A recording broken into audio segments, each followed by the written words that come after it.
Leah. Sir Ben? Ma'am, nawala po sa co-host yung akin.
You can't tell how someone feels just by looking at them or what they share online. To the outside world, our lives may look perfect, even if in reality they aren't. I'm always worrying about doing well at school, and with the end of year test coming up, I'm not sure how much longer I can cope. My thoughts swarm around my head, sometimes keeping me up all night. Some days it's just all too much, and I feel like I'm lost in space. When I did badly on one of my tests, I just about kept it together until I got home. Then I broke down crying in front of my mum. She listened for a bit, and then she told me that, just like physical health, we all have mental health. It's our feelings, our thinking, our emotions, and our moods. She then said that feeling down, angry, and stressed is a normal part of life, just like it's normal to feel happy, confident, and carefree sometimes. We all have positive and negative emotions that come and go based on what's happening around us. These are everyday feelings. Good mental health means experiencing negative emotions. It's not always about being happy. Mum can relate to the feelings of stress. So when Mum suggested I take a break from everything and do something I enjoy, I actually took her advice. So I made myself a hot chocolate, snuggled up in a duvet and watched a film. And you know what? Afterwards I felt so much better. Mum should take her own advice. Most of us only ever share the good things. We don't like to share how we really feel. Every morning when I wake up, negative thoughts stream through my head. Getting out of bed and pretending I'm okay takes all the energy I have. As the day goes on, the negative thoughts turn from a stream into a river. The water rushes through my head so loudly it's hard to concentrate in lessons. And some days it's so bad it feels like a waterfall that's trying to pull me over the edge. Everything is so overwhelming. I didn't think my friends would understand if I told them how down I was feeling. But when Sasha opened up to me about how stressed she was feeling, I told her. I wasn't sure how to bring up how I'd been feeling, so I started by saying that I didn't feel like myself.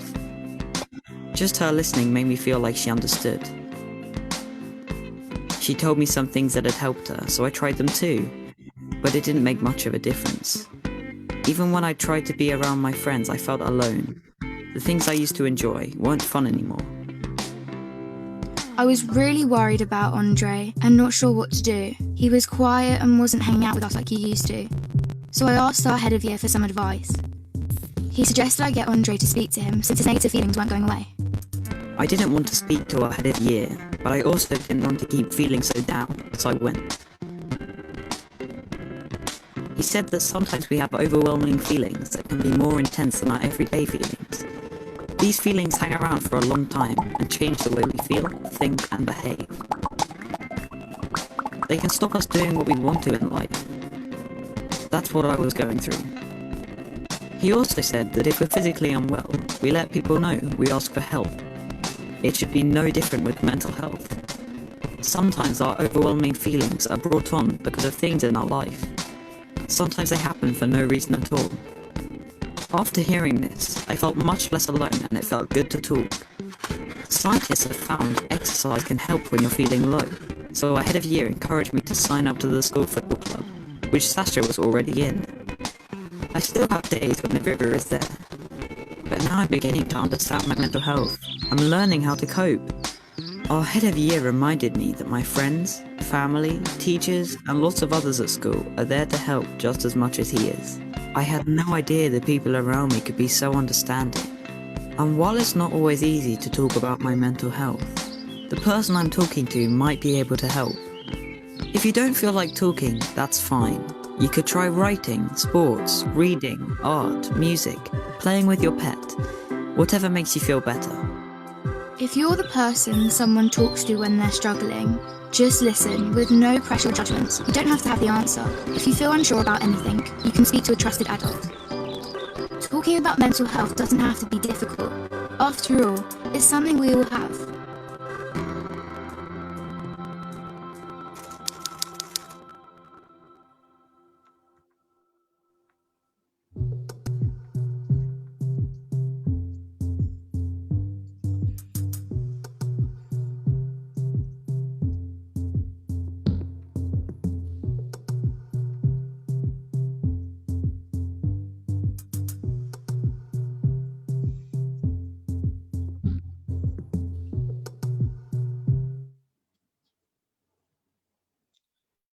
To our Assistant Vice President for Academics, Dr. Roger A. Martinez, to our guest speaker, Ms. Myra Gahid, to our program heads, faculty members and administrative staff, and of course, to our dear students from the senior high school and college. Ladies and gentlemen, good morning and welcome to our program, Mental Health and Wellness Amidst COVID-19 Pandemic. Today is October 2, 2020 and 9:25 on the clock, and we are live via Facebook. My name is Jason Espiritu, and I will be your moderator for today's program.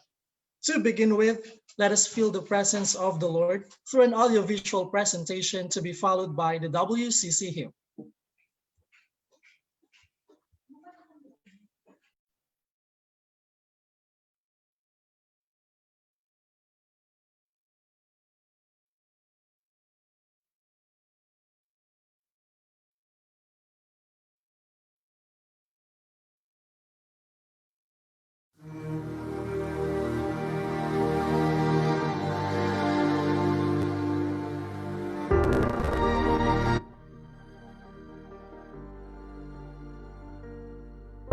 For anyone who's prayed 1,000 prayers and still can't find the answer anywhere, fighting off the lie that no one cares. For anyone who's out there losing hope, feeling you're forsaken and alone, clinging to the last strands of your rope. May God give you eyes to see He's still greater, courage to rise and believe He's able. May God be your peace in the fire you're walking through. This is my prayer now. This is my prayer for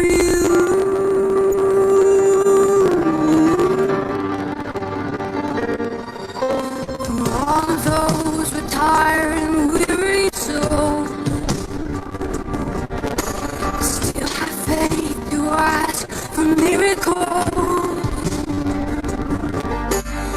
choosing to believe He's in control.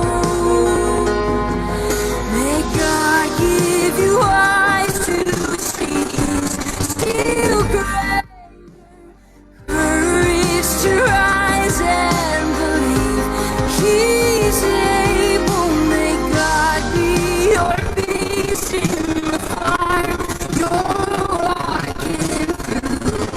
This is my prayer now. This is my prayer.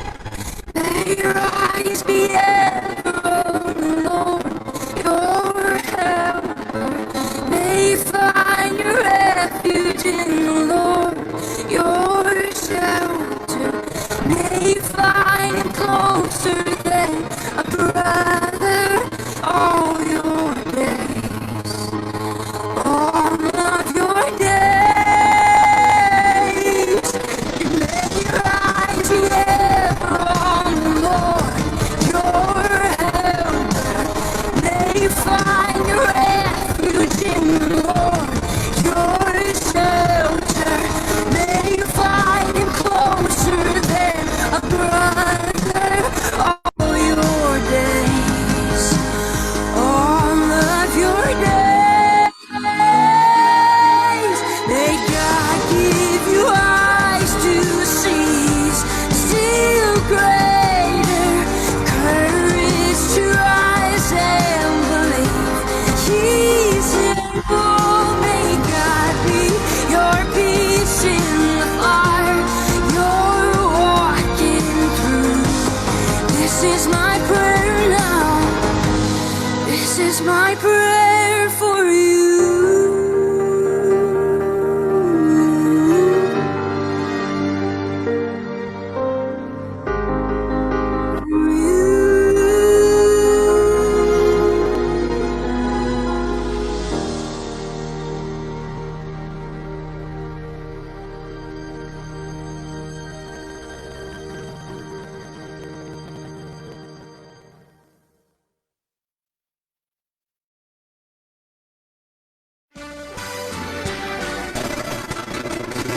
WCC Aeronautical College, we aim to fly so high.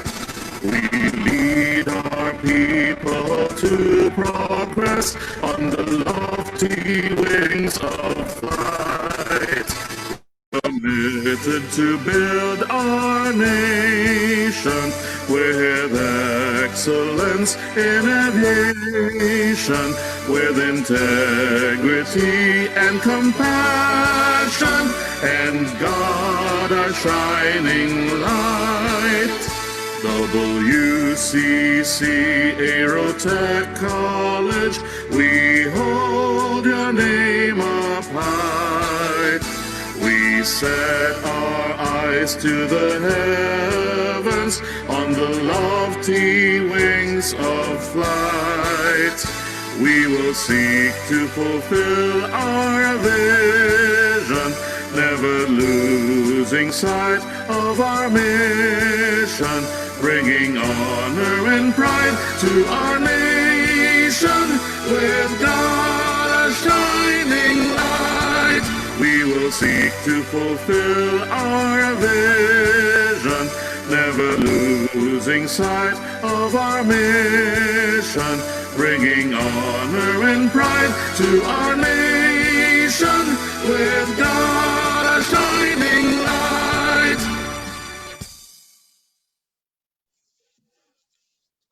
We are pleased to have Dr. Roger A. Martinez, our Vice President for Academics, to deliver his welcome remarks. Dr. Roger?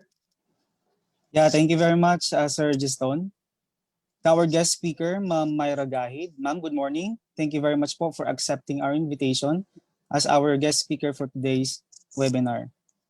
Our AVP for Operations, headed by Captain Julius G. Bustamante, who is currently right here, sir. Magandang umaga po. Heads, deans, program heads, teachers, professors, instructors, staff, and of course to all senior high school and college students who are watching right now via Facebook Live. Blessed morning to each and everyone. I would like to welcome you all to our webinar entitled Mental Health and Wellness Amidst the COVID-19 Pandemic. Mental health awareness is an important issue for all educators who are often the first line of defense for their students. Education professionals have recognized the impact that a student mental health has on learning and achievement. That is why the Commission on Higher Education Region 1 is requiring and a mandatory requirement to all higher educational institutions to conduct at least one seminar about the mental health. Mental health conditions are becoming more prevalent worldwide. In the Philippines, over 25 million cases of depression were reported in 2004 according to the Department of Health. Sorry for that. Suicide cases in the Philippines recorded by the World Health Organization in 2012 also reported over 2,000 cases from 2000 up to the 2012. So majority of those who died by suicide were between 15 to 29 years old. We are honored and blessed to have our guest speaker to discuss to us more deeper about the mental health issues.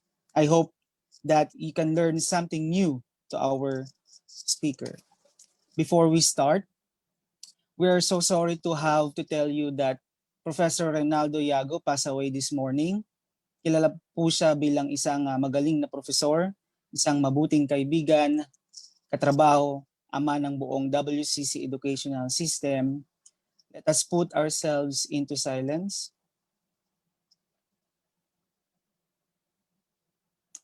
You will be remembered and miss Doc Yago. So with that, thank you very much and God bless us all. Thank you.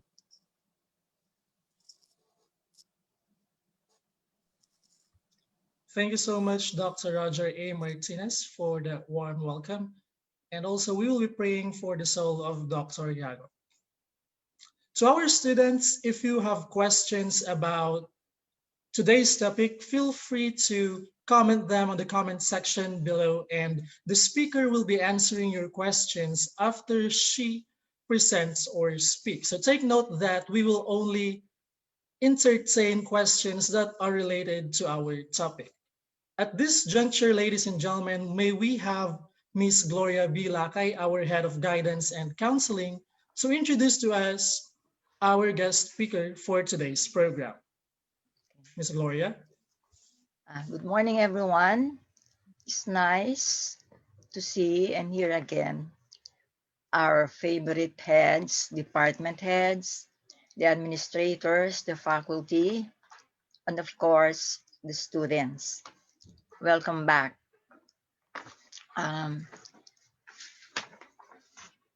Our speaker for today is actually a practitioner in the field of psychology. She graduated from St. Louis University of major in psychology, as well as her master's degree in St. Louis also, 2014-2018, with cum laude award. Okay, both college and master's degree. Now, to cite a few of her work experiences, our speaker started working as a recruitment associate 2014 in ZMG Ward, Howell, Makati City. From 2015-2016, she worked as a guidance counselor and a teacher at MIS BCI Baguio City. From 2016, she worked as a project-based recruitment associate in 51 Talk, Baguio City. She was also a sales coordinator from 2017 and then became the sales manager 2018 in One Punch, Baguio City. She also taught as a college instructor at the University of Cordilleras. At present, she is a reviewer for psychometrician board exam. at Psych Stark Psychological Academic Art Services, Baguio City.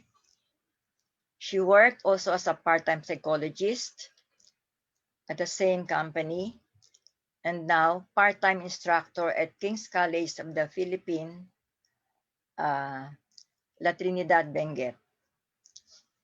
Now, she also had the chance to present a research paper at the National Convention of Pambansang Samahan sa Psikolohiyang Pilipino held at UP Quezon City 2019.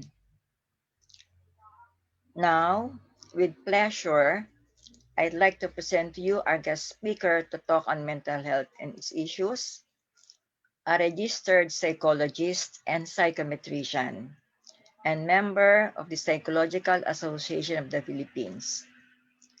With pleasure, I'd like to present to you Ms. Myla Goboy Gahid.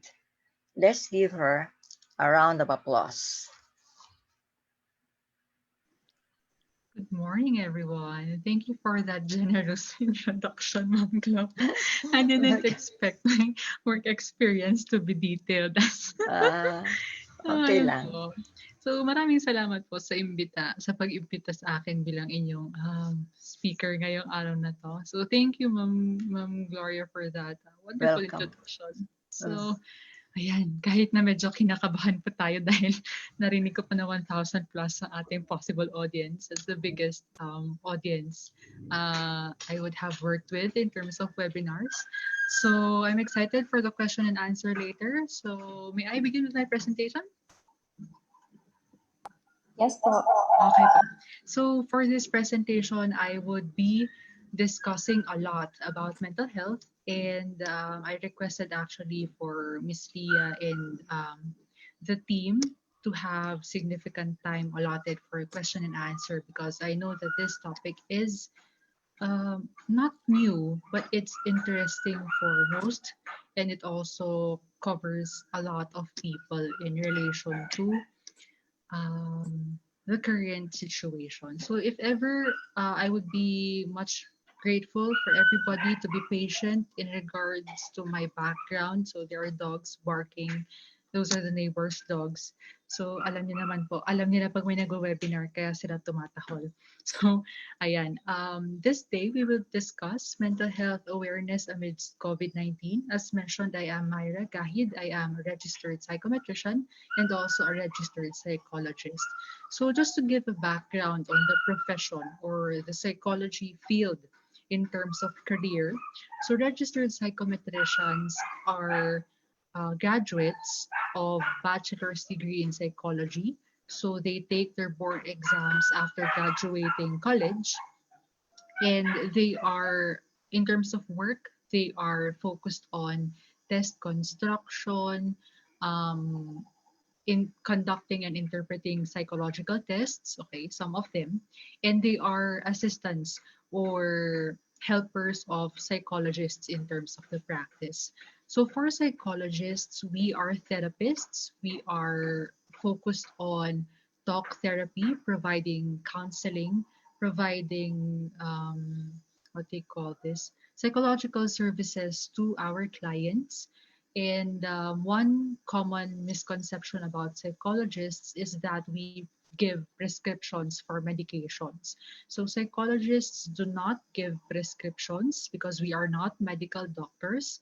The licensed practitioners who would give prescriptions or yung nagbibigay ng reseta would be the psychiatrists. So psychiatrists are medical doctors. Sila po yung mga nagtapos sa medisina, and ang field of specialization po nila ay psychiatry. So sila po yung nagbibigay ng gamot, and ideally partners po dapat ang psychometrician, psychologist, and psychiatrist. So another person or another profession in the psychology field would be guidance counselors. So guidance counselors are specialists in terms of dealing with daily concerns of students. That's why we usually see them in the school setting. So they address concerns of students, elementary, high school, and college. So isama po natin ang guidance counselor sa mental health profession. So to begin with the presentation, Gusto ko pong itanong sa inyo kung kamusta po kayo ngayong araw na ito. Currently in Baguio, maaraw po siya. At nabanggit ko po kay Miss Lia at kay Doc Roger kanina na nakikisama ang panahon dahil madalas po ay makulimlim dito sa Baguio. Pero baka mamayang hapon pa po yun. So feel free to comment on how you're feeling today. What are your expectations or what are you excited to learn about? I would want to hear them from you guys via Sir Juston later, our moderator. So, kamusta nga ba mga estudyante ng WCC? Also for the faculty members and for personnel here in the Zoom meeting, you may also share your answers via the chat. I would love to see them and read them. So, kamusta po kayo? So feel free to share whatever you'd like to share and we talk about that. And I hope that you learn one thing or two after this webinar. So first is mental health. This is the first topic I would like to discuss. Na-explain na siya ng konti kanina sa introduction or sa video na pinalabas bago yung talk natin. And it's a good thing that they started with two situations that are different in terms of circumstance, in terms of context, but are similar because they cover mental health. So dahil sa pandemic, dumami ang nagkaroon ng interest sa mental health, dumami ang nagkaroon ng concerns regarding mental health dahil nga tayo ay nagkaroon ng shift sa ating lifestyles, ating mga routine, at gusto kong i-explain sa inyo ano nga ba ang mental health para klaro sa ating lahat at hindi na siya nagbibigay ng kuro-kuro or kaya katanungan sa atin. So ang mental health, kukunin ko ang definisyon ng World Health Organization. World Health Organization defined mental health in 4 categories or 4 factors that are important. First is the ability to cope. Pag sinabing cope, ito ay related sa stress. I-discuss ko ang stress mamaya. So ang capacity ng pag-cope ay ang pagkilala sa mga problema mo, sa mga challenges na hinaharap mo, at ang kapasidad or abilidad na makaget over or ma-solve or kaya maproseso yung mga emotions na kasama sa problema na na-experience mo ngayon. So magkakaiba ang stressors na na-experience ng estudyante, sa isang guro, sa isang admin head, sa isang other professionals, sa mga piloto. So hindi mo pwede i-compare ang stressor mo sa stressor ng ibang tao. So these are subjective and also might need different approaches in terms of coping. The second factor is someone who is of good mental health or isang tao na maganda ang kanyang kalusugang pangkaisipan ay kinikilala niya ang kanyang mga abilidad. Alam niya kung saan siya magaling, alam niya kung ano yung mga talento niya, aware siya kung ano yung skills niya. So kung sakali magaling kayo sa math or magaling kayo sa science, magaling kayo sa certain skills or hobbies, sports, ito ay isang bahagi ng good mental health according to World Health Organization.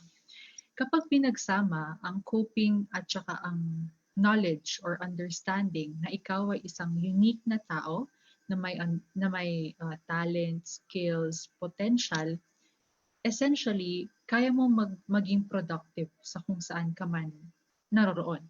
Regarding school, family, workplace, okay, nagagawa mo yung mga tasks mo, yung mga responsibilidad mo ng maayos. Siguro may mga problema here and there, may paminsan, may biglaan na adjustment na kailangan gawin, pero nagagawan mo siya ng paraan. Yun yung productivity. Nakakapagbigay ka ng output in terms of being a student, nasasagutan mo yung mga tasks, yung mga modules, nakakinig ka sa klase, nagagawa mo yung assignments mo. In terms of teaching, nabibigyan mo ng justice, kumbaga, yung topic na binigay sa'yo or yung subject matter na dapat mong ituro sa mga estudyante. And in terms of the profession, for pilots, of course, safety and also the capacity to be efficient in terms of their tasks and responsibilities as a pilot.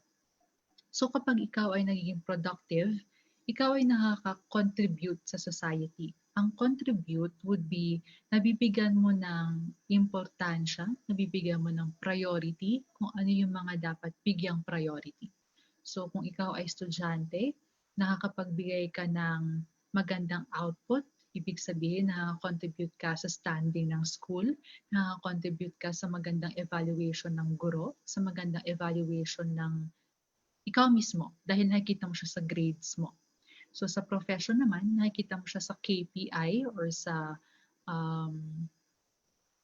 they call this evaluation, and also sa administration, nakikita mo siya sa evaluation ng mga teachers, evaluation ng students, and generally kung ano man yung gusto mong ibahagi sa community or sa society, even sa family setting. So coping, abilities, productivity, and contribution. In terms of areas of mental health, so hindi lang siya mental health, tapos na. So may tatlong areas ang mental health. This would be emotional, physical, and social. Ang madalas nagiging focus ng mental health sa mga talk or sa mga discussion ay yung emotional na bahagi. Siguro dahil sa kultura ng Pilipino, nahihirapan or medyo may kahirapan tayo sa pag-discuss tungkol sa ating mga nararamdaman, tungkol sa ating naiisip. So, nafo-focus yung mga webinars ngayon sa Pilipinas regarding sa emotion. Pero ang mental health ay hindi lang nakatuon sa emotion. Meron din siyang physical na aspeto. So gaya ng nabanggit kayo sa introduction na video, nakita nyo naman ang sitwasyon ng characters na nahihirapang bumangon, nahihirapang mag-concentrate, nahihirapan na makitungo sa ibang tao. So that's both physical and social. So ang areas of mental health ay covered lahat ng aspeto ng iyong buhay, kahit na ngayon medyo napapaisip ka kung ano nga ba ang relasyon ng mental health sa everyday life mo. Pero gaya na nasabi sa introductory video, lahat ng tao ay may mental health sa parehas na pamamaraan na lahat tayo ay may physical, emotional, at social well-being. So, i-discuss ko lang ng pahapyaw ang mental health law. This is the Republic Act 11036. So, kung hindi man kayo aware, meron na po tayong mental health law. This was enacted 2018. So, bago pa lang siya sa Pilipinas. At nakikita natin na ngayon pa lang nagsa-start bigyan ng pansin actually ang mental health law. So bagaman meron tayong mental health law, medyo hirap pa tayo sa implementation. Kailangan natin ng kooperasyon ng lahat ng Pilipino para ma-involve sa ating advokasya tungkol sa mental health. Ano nga ba ang mental health law sa Pilipinas? So ang mental health law ay nagsasabi that mental health is a basic right. So katulad ng edukasyon, katulad ng pamamahayag, katulad ng expression, ito ay basic right na dapat nating pahalagahan, to be valued, promoted, okay, and protected. So kailangan nating alagaan, pahalagahan, at i-promote ang mental health regardless kung anong setting man tayo. At regardless kung nasa ang industry man tayo. Because this is a national concern. This is also a global phenomenon. So basically, we promote the well-being of people. So hindi dahil mental health ang usapan, ang nakikita natin agad yung negative side or kaya yung mga mental health conditions or mental health illnesses, kumbaga. Mental health also covers the good side, well-being, positive psychology, self-confidence, self-esteem. So lahat ng ito bahagi ng mental health. So hindi lang tayo nakatuon sa pagka-counsel, sa pagbibigay ng therapy, kung hindi, nakatuon tayo sa kabuuan ng isang tao. And also, kinakailangan nating intindihin na hindi lang dapat applicable ang mental health law sa eskwelahan or para sa mga estudyante. So meron din dapat tayong mental health promotion at polisiya sa workplace. Dito na papasok ang DOLE order na dapat merong mental health program para sa lahat ng empleyado na ipinamumunuan ng HR o kaya naman ng administrasyon ng mga organizations. Okay? So pahapyaw lang yan. Kung gusto nyo man i-check, pwede nyo basahin. Available naman siya online. RA 11036 and the DOLE Department Order 20, if I'm not mistaken. So pwede nyo i-check yan. So ito naman, mental health stigma, gusto ko itong i-discuss, hindi siya, nararamdaman natin siya, pero madalas hindi natin siya napag-uusapan kasi ayaw natin siya pag-usapan or takot tayong pag-usapan. Ano nga ba ang mental health stigma? Ang mental health stigma, dun sa tanong ko kanina na kamusta nga ba kayo or kamusta kayo ngayong araw na to, ito yung pinaka-normal or pinaka-usual, pinaka-madalas na response nating mga Pilipino. Okay lang naman ako. Ikaw, kamusta? Nagiging automatic itong response na okay lang naman ako. So kahit hindi ka talaga okay, dahil nasanay ka na nung simula bata ka, na sumagot ng okay lang, ayos lang, okay? Tapos ibabalik mo yung tanong sa iba, hindi mo nabibigyan ng pansin kung ano nga ba yung tamang sagot or totoong sagot mo dun sa katanungan na kamusta ka. Kapag ito ay ginulo ko, yung response na okay lang naman ako, ikaw, kamusta? Ito yung mga nabuo ko na sagot. Sakto lang, sa mga kabataan ngayon, ang sagot nila, chill lang, sakto lang. Hindi mo alam kung positive ba yun o negative response siya. Paminsan, ito naman ay mas applicable sa ating mga empleyado, sa ating mga manggagawa. So mamaya na lang, marami pa ako iniisip. Okay lang ako, sige. Mamaya ko na iisipin kung kamusta nga ba ako. Kapag naisip mo na kung kamusta ka nga talaga, medyo napapaurong tayo. Okay? Kasi hindi tayo sanay na tinatanong yung sarili natin, kamusta nga ba ako? Yung totoo. Kaya nagiging response natin, hindi, lilipas din to. OA lang ako, overacting lang ako, nag-exaggerate lang ako, nag-iinarte lang ako. Pero kapag laging sinasantabi ang mga malalakas na emosyon, nararamdaman na natin na walang okay. At kung hindi natin nabibigyan ng pansin ang response na walang okay, nagiging ayoko na. So kung makikita ninyo yung sistema or yung thread, no? Nagsisimula siya sa sakto lang, hindi mo ina-identify, hindi mo binibigyan ng pansin. Kung kamusta ka, sinasantabi mo siya, mamaya na. Marami pa akong dapat gawin, marami pa akong dapat unahin. May mga babayarin pa, may ganito, may ganyan. May assignment pa ako, may gagawin pa ako sa bahay, sa eskwelahan, at kung saan man. At kung ikaw ay nagsimulang magnilay-nilay at naisip mo, hindi, okay naman ibang tao, maganda naman yung kalagayan ko ngayon, may trabaho ako, nakakapag-aral ako, may internet ako, hindi, mas maraming may problema kaysa sa akin. Dapat hindi ko to maramdaman. Hanggang sa na-realize mo na lang or napagtanto mo na wala nang okay, and eventually, gaya na nasabi ko, pag hindi natin nabigyan ng pansin, yung walang okay na statement, nagiging ayoko na. At ito yung iniiwasan natin, na mag-end up na mag-isip ang mga tao, lalo ng ating mga kabataan, ng ating mga estudyante, na magkaroon ng permanent na solution sa transitional na problema. And I'm referring to suicide. So stigma sounds like this. Sa Filipino context, ito yung mga common na naririnig natin pag sinabi nating hindi ata ako okay, o pwede kaya akong magpa-konsulta sa psychiatrist or sa psychologist. Madalas pag naririnig natin psychologist or psychiatrist, ang iisip natin, baliw na agad yung tao. Ganito yung tunog niya.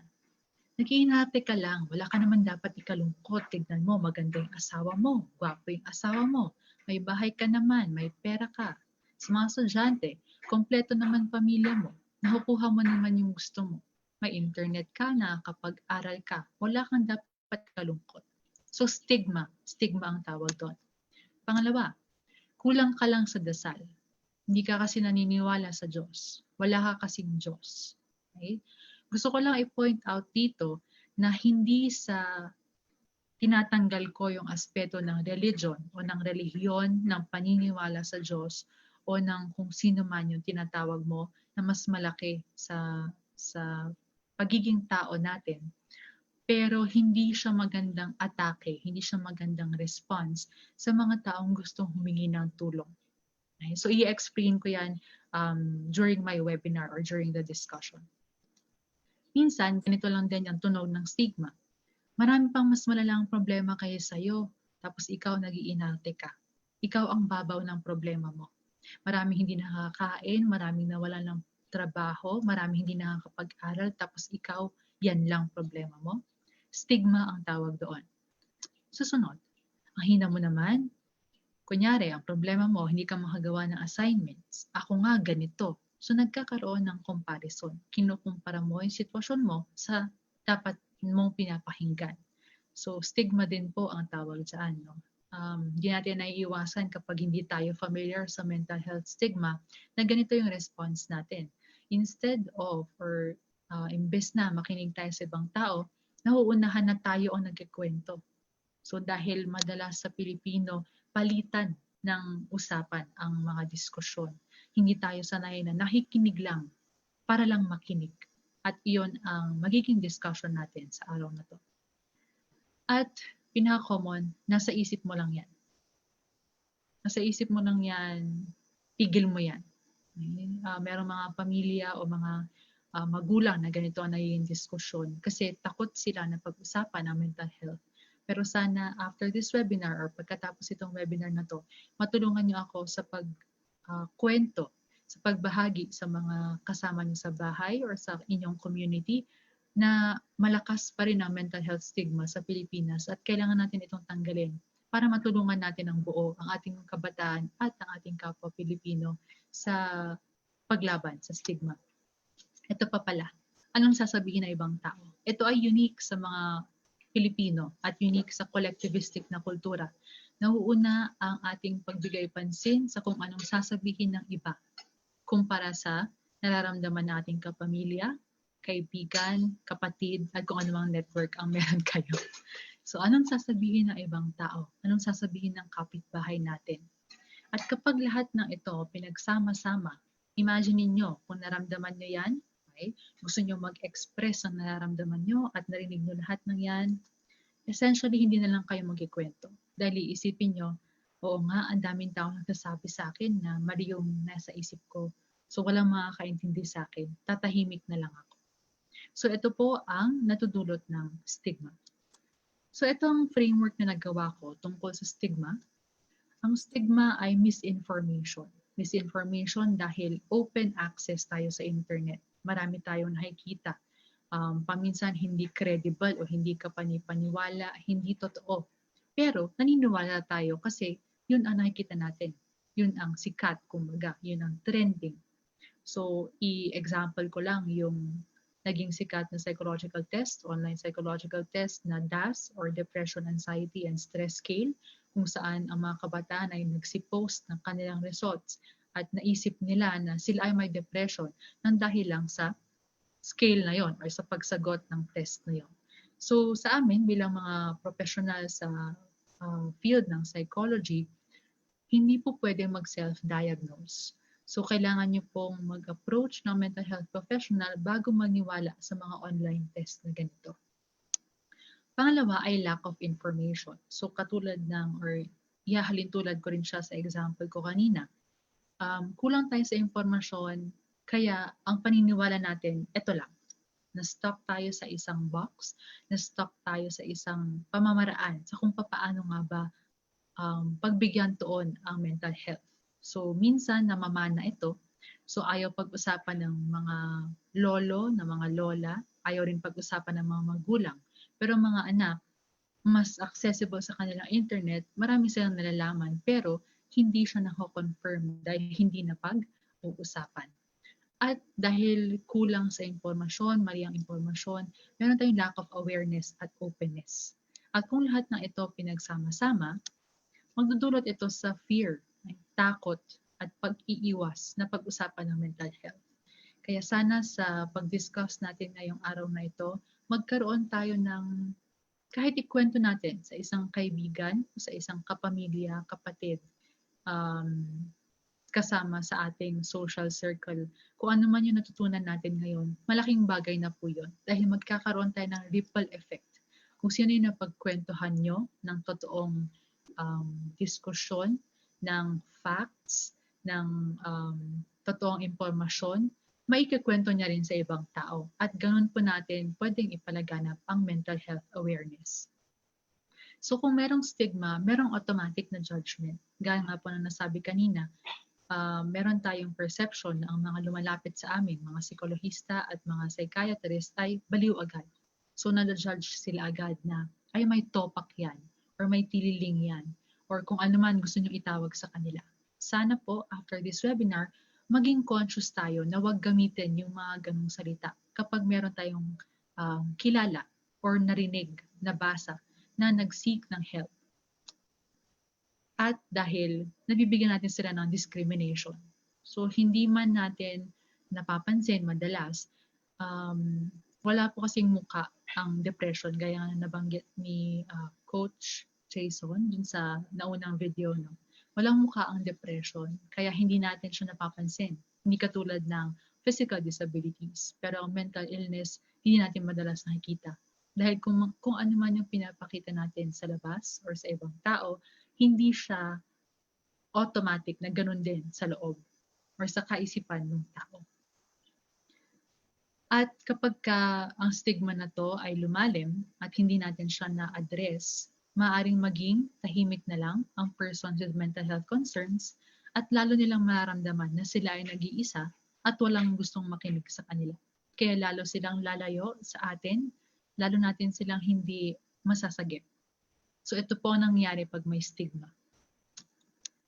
So mental health illness or mental illnesses can be invisible. So you can have anxiety pero confident ka. You can have depression pero nagbibigay ka pa rin ng jokes, nagpapatawa ka. And you can feel suicidal but you still work every day and you still go to school or your online classes every day. So wag nating i-equate or wag nating ipagparehas na ang nakikita mo sa isang tao ay parehas din sa kanyang naiisip. So kahit ito man lang po ang inyong matutunan ngayong araw na to, please always check on your loved ones. Kamustahin niyo sila. Yang 2 words na yan, kamusta ka, ay malaking bagay na para sa mga tao para pag-usapan ang mental health. Susunod po. This is a quote that I would like to share to you. Point of reflection para sa ating lahat. Nung una ko itong nabasa, natameme ako. Kasi nabigyan niya ng summary kung ano yung trabaho or kung ano yung advokasya naming mga psikologista, guidance counselors, psychiatrists, at lahat ng tao sa mental health profession. So just because no one else can heal or do your inner work for you doesn't mean you can, should, or need to do it alone. By Miss Lisa Olivera. So, hindi dahil sa walang makakapag-solve or makakagawa ng solusyon para sa problema mo, ay ibig sabihin, kailangan, kaya, at dapat mo siyang gawin mag-isa. Pwede naman mag-share ng konti para yung buhat-buhat mo na bigat ay mabawasan din. So, ang common conditions ay di-discuss ko. Ito yung madalas nyo nakikita sa social media. And I know that these are part of your questions later sa Q&A portion natin. So, yan. Simulan natin sa stress. Siguro sa tingin ninyo, ang mga na-stress na ay mga adults or mga may trabaho. Pero hindi po. Lahat ng tao ay nasa-stress. Ito ay isang bagay na hindi natin naiiwasan. So, estudyante man yan, bata man yan, matanda, okay? Anumang age range mo, lahat po tayo ay nasa stress. At ang stress ay isang response sa pagbabago, so change, problema, or hirap, difficulty, kahirapan. So, iba ang stressors ng mga bata, ng mga estudyante, sa stressors ng mga adults, o kaya mga working, non-working, freelance, kung ano man po ang posisyon o career ninyo. So stress ay na-experience natin siya on a daily basis. So siguro nakakaramdam kayo ng stress ngayon kasi may narinig kayo na nakapagbago sa naiisip nyo or sa matagal nyong pinapaniwalaan kasi nga change siya. So pwede pong stress yun. Na habang napapakinggan nyo ako ngayon, meron kayong konting level ng stress kasi kinakabahan kayo kung ano yung pag-uusapan natin mamaya at kung ano yung madi-discuss sa Q&A. So pwede po yun, stress.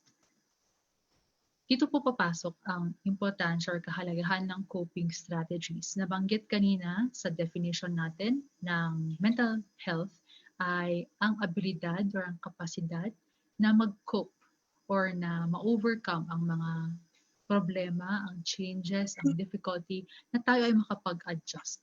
So ito po yung coping strategies. Ito po ay nakuha ko sa framework ni Sir Georgette Mondares. Siya po yung clinical director ng PsychStart kung saan po ako affiliated ngayon. Isa-summarize ko lang po siya para makita ninyo. So sa coping strategies na framework ni Sir Georgette, may tatlo siyang R's na binigay. R's na letter R. Una is reduce the stressor. Sa konteksto ng reduce the stressor, kung sakali, may get an example sa mga estudyante o sa ating mga guro or sa ating mga panauhin. Kung ang stressor natin ay social media, ang dami natin nakikita, panay negative, scroll lang tayo ng scroll. Meron po tayong tinatawag na infinite scrolling, no? O kaya doom scrolling sa psikolohiya. Recent phenomenon lang ito, na kung saan nagsuscroll ka pero hindi mo naiintindihan yung binabasa mo. Okay? Yung nagkakaroon ka lang ng satisfaction or nagkakaroon ka lang ng saya dahil yung kamay mo ay may ginagawa sa phone. Okay? At feeling mo updated ka sa nangyayari. So yun yung reduction of stressor.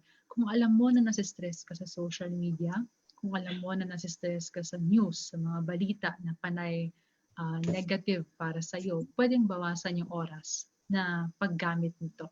So pwede kang mag-detox, social media detox, or kaya pwede mo siyang timingan. So kunyari, ang work mo lang ay 8 to 5. So yun lang yung pag-check mo ng email. After ng 8 to 5, hindi ka na mag-check ng email. Kasi yun yung oras mo para sa sarili mo. Para sa ating mga working or empleyado. Sa mga estudyante naman, reducing the stressor would be equivalent to homework or kaya yung workload ng assignments or ng modules. So pwede maglaan tayo ng certain oras, tapos may break, tapos balik tayo sa ating mga assignment or sa mga module. Pangalawa is release the tension. So merong mga stressors katulad ng pandemic, COVID-19, no, na hindi natin nakakontrol. So hindi natin pwedeng bawasan yung access natin sa COVID-19 or yung percentage, kumbaga, na tayo ay maapektuhan ng COVID-19. So pwede tayo mag-release ng tension sa iba't ibang paraan. So una, physical. So kasama dito ang pag-exercise, pagtatanim, okay, so gardening kasama po yan, mga plantito, plantita, terms ngayon, halamam at haladad, mga fur mom at fur dad, ano pa ba? So yun, pakikipaglaro sa pets, kasama yan. So physical release of tension yon. Pangalawa, ang emotional release of tension. So emotional release of tension, kasama dyan ang pakikipagkwentuhan sa ating mga mahal sa buhay, sa ating mga, regardless kung anong paraan, no? Kung online man yan or kaya face-to-face, kung kasama nyo sila sa bahay, o kaya ginagamit nyo kung sakali ang Zoom at iba't ibang social media platforms sa pakikipagkwentuhan sa kanila. Another example of releasing of tension is pag-iyak. Okay? Pag-iyak or crying. So ngayon pa lang po sinasabi ko na lahat ng tao ay pwedeng umiyak. Allowed po tayo, bigyan po natin ating sarili ng opportunity na umiyak. Kahit na po kayo ay lalaki o babae, okay, regardless of gender, regardless of position or socioeconomic status, bilang tao, ikaw ay allowed. Okay? Pwede kang umiyak. So, bigyan po natin, especially for our audience na mga babae, bigyan po natin ng opportunity, hayaan po natin ng ating mga kalalakihan na mag-express ng kanilang mga sarili. At huwag po natin silang sabihan na nakakabawas ng pagiging lalaki, pagiging macho, o kung ano man pong nasa isip ninyo, ang pag-iyak. Dahil tao rin po sila. So bigyan po natin sila ng chance na i-express ang sarili nila. And in the other way naman, on the other hand, ang ating mga kalalakihan na huwag din pong sabihan ng mga babae na masyado kayong emotional, masyado kayong ganito. Because crying is a way of expressing yourself. It is an example of releasing your tension. So yun po, pag-iyak, pagkwento, physical activities, kasama po lahat yan sa release of tension. Pangatlo is to temporarily remove yourself from the situation. So mas madali itong nakikita ng face-to-face pa ang school or kaya ang work. So kung sakali may mga katrabaho ka or kaklase ka na nangaasar sa'yo, nang-stress sa'yo, or nagkukos sa'yo ng stress, pwede kang lumabas saglit, maglakad-lakad, okay?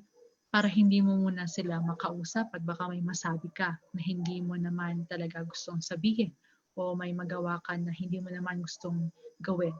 So removing yourself from the situation allows yourself to clear or to settle your emotions. Ano nga bang nararamdaman ko? Bakit ako nagagalit? Bakit ako naiinis? So kapag naramdaman mo na yung mga negative na emotions at nahanapan mo ng sagot, dahil binigyan mo yung sarili mo ng space or ng espasyo na kailangan, pag bumalik ka na sa sitwasyon, mas alam mo kung ano yung dapat mong sasabihin, alam mo kung paano ka mag-respond. Kasi magkaiba ang reaction sa response. Ang reaction, ito yung automatic. So ito yung kapag ka may sinabi sa'yo na na-offend ka or pakiramdam mo, ikaw yung pinapatamaan, sisigaw ka agad. Reaction yon. Kasi yun yung hindi na pag-isipan. Hindi nadala ka sa emosyon, pagka-reaction. Pag-response, ito yung mga napag-isipan na. So bakit ako nainis? Bakit ako nagagalit sa taong ito? Pwede ko kaya siyang kausapin o wag muna kasi mainit pa yung ulo ko. Kaya may ganitong konteksto. Kasi mas prefer natin ang response kaysa sa reaction. Okay? Na napag-isipan natin siya. Dahil hindi naman posible ang pag-walk out, quote-unquote, paglayo sa sitwasyon ngayong pandemic, pwede rin tayong umidlip. So taking a nap, pagtulog, okay, tutulog muna natin to, papahinga muna ako, i-off ko muna lahat ng social media, ng laptop ko, cellphone ko, naka-silent muna, magpapahinga muna ako. This is also giving yourself or removing yourself from the situation and allowing yourself to rest and to cope. So, pangalawa sa pinaka-common na conditions na nakita natin sa social media ay ang anxiety. So, nabanggit din siya medyo sa introduction video. Ang anxiety ay normal. Gusto ko pong i-explain ito sa konteksto ng normal or usual level ng anxiety at sa clinical na level ng anxiety. So, anxiety ay normal na reaksyon or normal na emosyon. Ang anxiety ay ang ating response sa stress. So kung makikita nyo, sinimulan natin ito kanina sa stress. So ang stress ay sagot or response mo sa pagbabago. Ang sagot naman ng katawan mo sa stress ay anxiety. So kapag prolonged yung stress mo, nagkakaroon ka ng anxiety. Ano nga ba ang anxiety? Ito ang fear or kaba. Nervyos dahil hindi mo alam kung anong susunod na mangyayari. Ito yung anxiety. So, ang dami mong naiisip kasi hindi mo alam kung paano ka maghahanda, hindi mo alam kung paano ka magpe-prepare. Kaya ka may anxiety.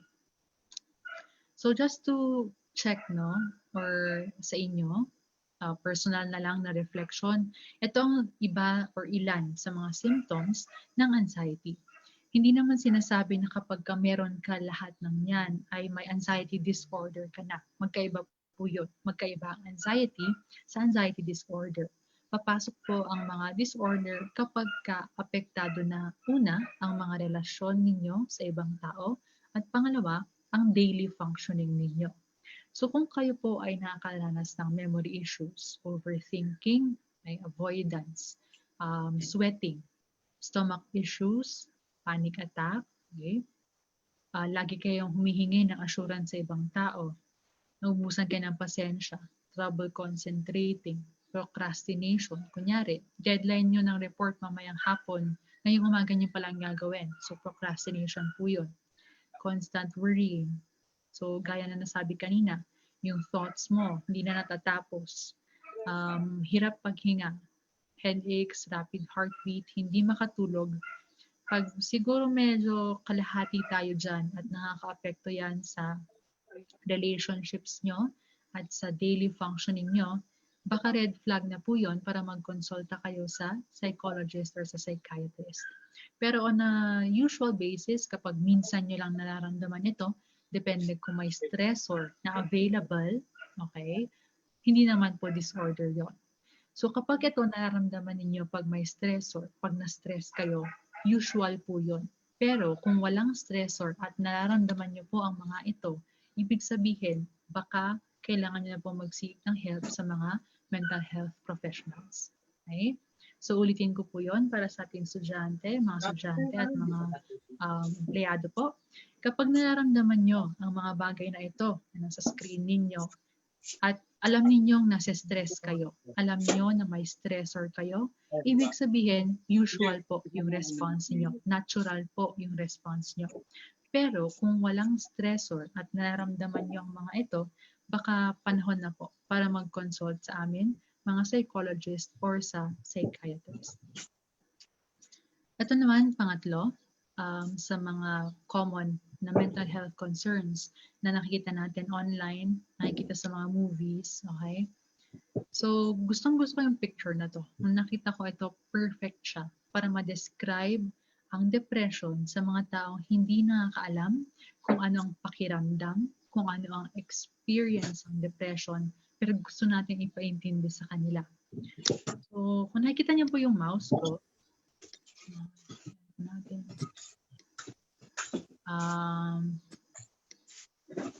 Yan. So, ito po, kung nakikita niyo yung mouse ko, no? May tatlong bahagi ang picture na to. Una, ito. So, itong pag-chip or pag-aalis, pagtatanggal ng mga bahagi sa katawan ng tao, ito ay nagre-refer sa behavioral na aspeto ng isang taong nakakaranas ng depression. So, ibahin po natin yung pananalita natin, no? Hindi po natin sasabihin na depressed na tao, sasabihin po natin tao na may depression. Tao na may depression, kasi ang depression ay isang condition, ito po ay isang sakit. So, hindi po siya adjective. Okay? So, hindi natin sasabihin, ay depressed ka. Hindi po siya ganun. May depression ka ba? Ay, ganun po yung konteksto niya. So, sa litrato, ito po ay ang mga behaviors o gawain ng mga tao na nakakaranas ng depression. Mapapakita po natin yan sa susunod. Ito po yung pag-isolate sa sarili, okay, pag-iwas sa mga tao, pagkukulong sa kwarto, kawalan ng concentration, ng focus, ayan. Kasama po yan dito. Pangalawa naman po ay ang cognitive na aspect or sa pag-iisip naman ng mga taong may depression. Nakikita niyo po dito magulo. Buhol-buhol kumbaga ang kanyang thoughts, ang kanyang pag-iisip. So, sa isang tao na nakakaranas ng depression, hindi niya nakikita kung ano yung logic. Wala siyang nakikitang kadahilanan, hindi niya naiintindihan kung ano yung tinatry mo i-explain sa kanya. Ay hirap siyang umintindi ng mga bago or panibagong ideya kasi sobrang gulo, sobrang overloaded ng kanyang utak. At dahil sa sobrang gulo, hindi niya alam paano ayusin, iniiyak na lang niya. Ito yung emotional part ng depression. Ito yung madalas nakikita ng mga tao. Yung bigla na lang umiiyak ng parang walang dahilan. Umiiyak ng wala lang, parang wala lang. Ito yung emotional na bahagi. Okay? So, ang depression ay actually common na illness, no? Common siya pero seryoso. Common pero seryoso dahil kapag hindi naagapan ng depression, ito ay nag-end up sa suicide. Okay? So, hindi ko po sinama ang suicide sa discussion na ito dahil gusto ko pong marinig kung ano yung mga katanungan regarding anxiety, depression, stress sa Q&A. So, gusto pong manggaling sa inyo yung mga tanong para alam ko kung saan i-direct yung mga katanungan nyo. So, ngayon pa lang po sasabihin ko na medical illness po ang depression. Hindi po siya kathang isip, hindi po siya gawa-gawa lang, hindi siya nasa utak lang, hindi siya kakulangan sa dasal, hindi siya kawalan ng paniniwala sa Diyos. Ito ay isang sakit. Okay po? At itong sakit na ito ay nakaka-apekto gaya ng pagbahagi ko kanina sa emotions, sa thoughts, at sa behavior ng isang tao. Kaya madalas nakikita natin sa social media or sa movies, kahit na minsan or madalas mali yung nakikita sa movies na napaka-romantic ng dating or ang cool ng dating pag may depression ka. Hindi po totoo yun. dahil behind the scenes, ang depression ay nakakamatay. Okay? So ito po, according to medical news today, ang common symptoms of depression. So hindi po tayo pwede mag-self-diagnose, pero kung gusto niyo po magkaroon ng reference or kumbaga ng checklist, kung itong mga bagay na to na nakikita niyo sa screen niyo ay nararamdaman ninyo for the past 2 weeks, so 2 linggo po, nararamdaman niyo na kayo ay wala na, ubos na ubos na. So magkaiba po ang kalungkutan sa depression. Ang kalungkutan pwede siyang isolve kapag kunyari kumain ka ng favorite mo na pagkain, kapag nakausap mo na yung kamag-anak mo o yung kaibigan mo, or nakanood ka ng favorite movie mo or TV series, K-drama. Yun ang kalungkutan. Ang depression, hindi mo siya nasosolve sa pagkain lang, sa panonood lang, sa pagtulog lang. Okay, so hindi siya isang iglap, tulog ako, pagising ko, wala na akong depression. Hindi po siya ganun. So kasama po dito ang feelings of hopelessness na wala nang makakatulong sa akin, wala na akong pag-asa, pakiramdam ko wala akong ambag sa lipunan, wala akong ambag sa pamilya, sa eskwelahan o kung saan man na bahagi or aspeto ka ng society. So nagigilty ka sa mga nangyayari sa paligid mo. Nagigilty ka dahil may pandemic, nag-guilty ka kasi nawalan ka ng trabaho, nag-guilty ka kasi may mga taong hindi nakakakain, nag-guilty ka kasi yung mga kaklase mo hindi lahat may internet or yung mga estudyante mo walang access sa internet. Yung mga dati mong gustong gawin, pag basketball, kung ano mga sports yan, pagkanta, pagsayaw, hindi mo na na-enjoy. Pagbabasa, pagsusulat, pagdodrawing, ayaw mo na. Okay? So, sinasantabi mo lahat yun. At dahil hindi mo naintindihan yung emotions mo, lagi kang galit, irritable. At dahil sa pakiramdam na lagi kang galit at irritable, nauubusan ka ng energy. Feeling mo pagod ka kahit wala ka naman talagang ginawa buong araw. Makikita mo rin ito sa lack of sleep, kakulangan sa tulog or sobra sa tulog. Ito yung usual na nakikita natin sa mga taong may depression. Nag-iiba yung sleeping at saka eating patterns nila. No? Ang mapapansin natin, either sobra sila sa tulog, kulang sa tulog, ganoon din sa pagkain. Sobra sa kain, para lang may makain or para lang may magawa. At kulang sa kain dahil wala silang gana o hindi nila nalalasahan ng pagkain. Okay? So poor memory, concentration at decision making. Kausap mo sila, 5 minutes pa lang, lutang yung feeling nila. So hindi mo sila makuhang maki-engage sa isang discussion or sa isang conversation. So dito, dating din ang body pain, muscle pain, masakit ang tiyan parati. Sa mga bata, especially for toddlers or kaya elementary students. Usually, ang nangyayari, dahil hindi nila ma-express ang sarili nila, laging masakit ang tiyan, laging masakit ang ulo, ayaw makipaglaro, ayaw magklase.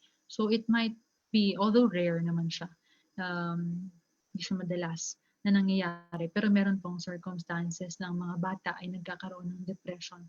So overeating at kaya napapansin, weight loss or weight gain. So isa sa mga common symptoms din ng depression ay thoughts of death or kaya suicide. So sa thoughts of death, normal naman na isipin paano nga ba tayo mamamatay, kailan tayo mamamatay, kaya tayo may mga preparation, kaya tayo may insurance, kumbaga. Nagpe-prepare tayo sa kung anong mangyayari. Pero kapag itong mga thoughts na to ang nangingibabaw sa araw-araw natin na buhay, medyo red flag po yun. Alert na po tayo kung gano'n na pong level yung pinag-uusapan natin. So, just a tip din po para sa mga tao na nakakilala or may kilala na nakaranas ngayon ng depression, huwag niyo pong sasabihin sa kanila mga to. Kasi hindi po effective ang pag-guilt trip sa kanila. Kasi lalo lang po nilang mararamdaman na wala silang kwenta at pinapalala pa po natin kung ano yung sitwasyon. Maganda po yung intention natin na tulungan sila, pero wag po nating sasabihin na hindi mo ba naisip yung pamilya mo, hindi mo ba naisip yung mga anak mo, yung mga kapatid mo, yung ganyan. Hindi po siya effective. Okay? So, wag po nating sabihin na ang dami mo naman dapat ikasaya. Ngayon, lahat naman tayo may bad days. Yung wag pa nating isang tabi kung ano yung nararamdaman nila. Others have it worse than you. Yung iba nga dyan, di makakain. Ikaw, more than 3 times ka kumakain isang araw. Anong depressed? So, hindi po pwede yon. Susunod, it's not real. So, gaya po na sabi kanina, medical illness po ang depression. Huwag din po nating sabihin na drama lang yon o kaatehan. Stop feeling sorry for yourself. Just think positive. Isa po yan sa mga pinaka no-no na sabihin sa isang taong may depression. Hindi po niya naiintindihan kung ano ang positive. Dahil nagawan na po niya lahat ng paraan para gawing masaya ang sarili niya. Pero hindi po niya alam kung bakit kahit ginawa na niya lahat, hindi pa rin effective. So hindi po siya katulad na sabi, isang turog lang, pagising, okay na. So ano nga pong pwede natin gawin? Itong health framework naman ay base na rin sa experience at saka sa pananaliksik ko tungkol sa paano tulungan ng mga taong may depression. Paano nga ba? So what can I do? So bibigay ko ang dalawang ends, dalawang sides ng kwento. Ito yung quote na gusto kong ibahagi sa inyo. Today, maaaring ikaw ang humihingi ng tulong. You may be the one asking for help. Tomorrow, o baka bukas, you may be the one somebody asks help from. So kung ngayon, ikaw humihingi ng tulong, baka bukas, ikaw naman ang hingan ng tulong. So this end, or itong portion na ito, ang para sa mga taong humihingi ng tulong. So be honest. Acknowledge natin yung thoughts at feelings natin. Galit ba ako? Malungkot ba ako? Anong nararamdaman ko? Naisip ko na bang tapusin lahat ng to? May pangarap pa ba ako sa buhay? So, be honest to ourselves. Engage. Kahit na magsimula ka sa isang tao na pinagkakatiwalaan mo. Hi, hello. Alam mo ba, pwede ba ako magkwento? O kaya, alam mo ba na hindi maganda yung pakiramdam ko? Okay, so engage. Let's do our best. I know mahirap sa mga taong nakaranas ngayon ng depression na mag-start ng conversation, pero may mga taong willing tumulong sa inyo. Gaya ng nakita sa introduction video kanina, lapit lang kayo.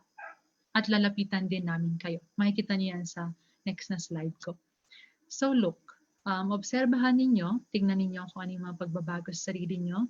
Kapag napapansin nyo na nasasantabi nyo na yung mga responsibilities nyo at madalas na kayo natutulog o kaya ayaw nyo nang kumain at umabot na siya ng 2 linggo, okay, posible o possible na depression na po yung tinitingnan natin pagka ganon. And please always seek help, consult a professional. So wag po tayong mag-check online ng checklist if I'm person who has depression or has an anxiety disorder. So let's seek help from a professional. Okay, so dinidiscourage po natin ang self-diagnosis. No to self-diagnosis. So on the other hand naman po, kapag kayo ang hinihingan ng tulong, okay, so honest naman. Maging honest tayo at i-acknowledge natin yung perception, yung paniniwala, yung isip, pag-iisip at pakiramdam ng kausap natin. So hayaan natin sila magkwento. Hayaan natin sila na banggitin kung ano yung nagpapahirap sa kanila, ano yung nagpapasakit sa kanila. Empathize. So empathize is being a friend. Kapag kaibigan ka, nandun ka para makinig. Empathy is bigyan ko na lang po kayo ng picture para ma-visualize nyo. So empathy is putting yourself in the shoes of others. So hihiramin mo saglit yung sitwasyon niya. Hihiramin mo saglit yung sapatos niya without forgetting that those shoes are not yours. So ibabalik nyo rin po.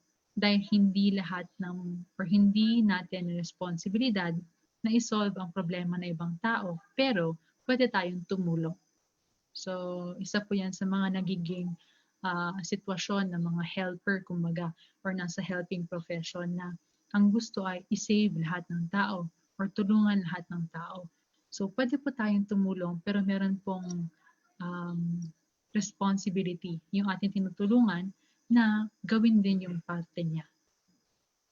Which is, sa atin, be present. Makinig lang tayo. So, hindi tayo nakikinig sa ating kaibigan, sa ating kamag-anak, sa ating kakilala para magkaroon ng sagot or magkaroon ng conversation. No?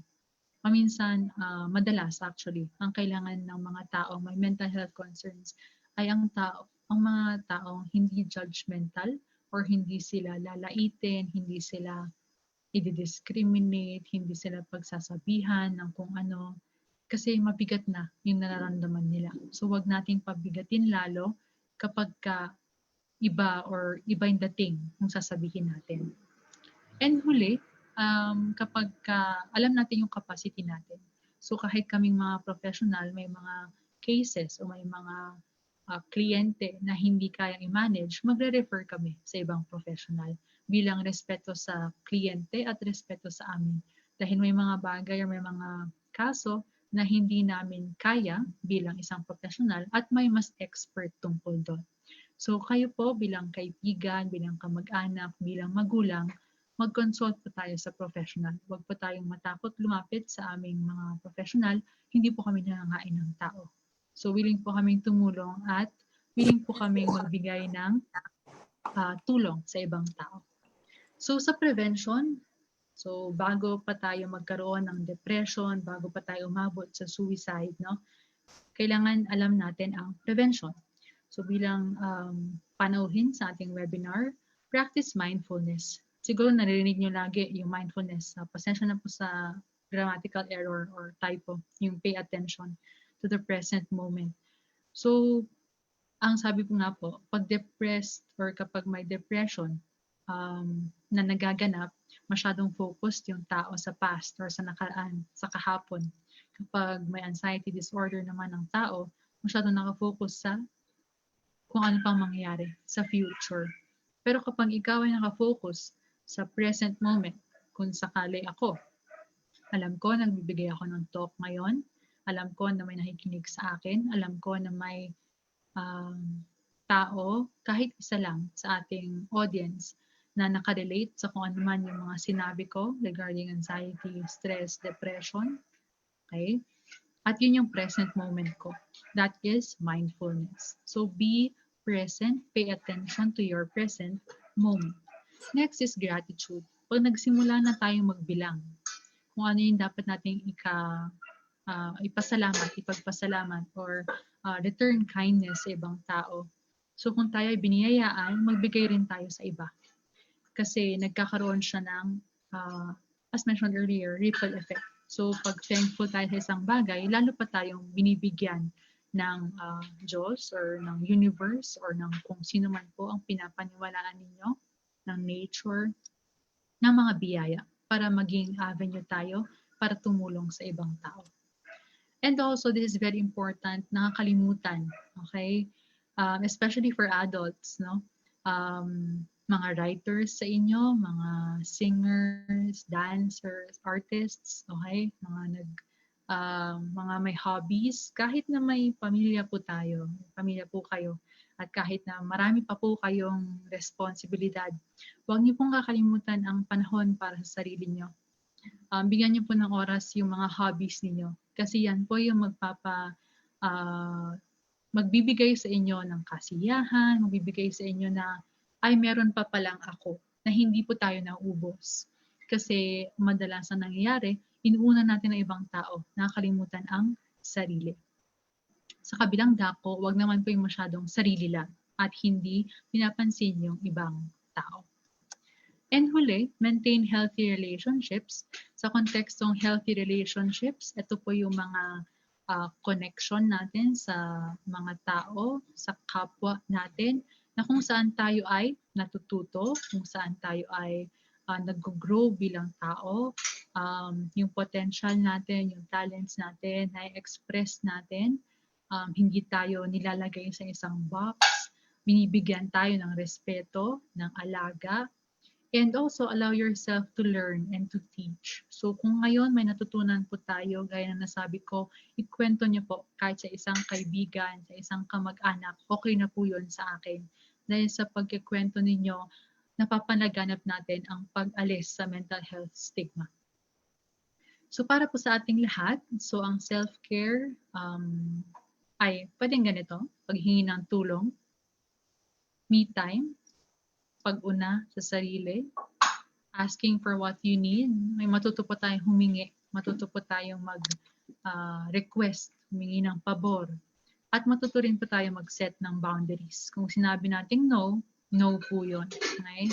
So sa konteksto ng recent na mga issue, consent, kumbaga. So pagka sinabi natin na ang work time lang natin ay 8 to 5, alam kong mahirap po ito sa mga guro. 8 to 5 po, sana. Kung alam lang ng mga estudyante, no? This is perspective ng teachers.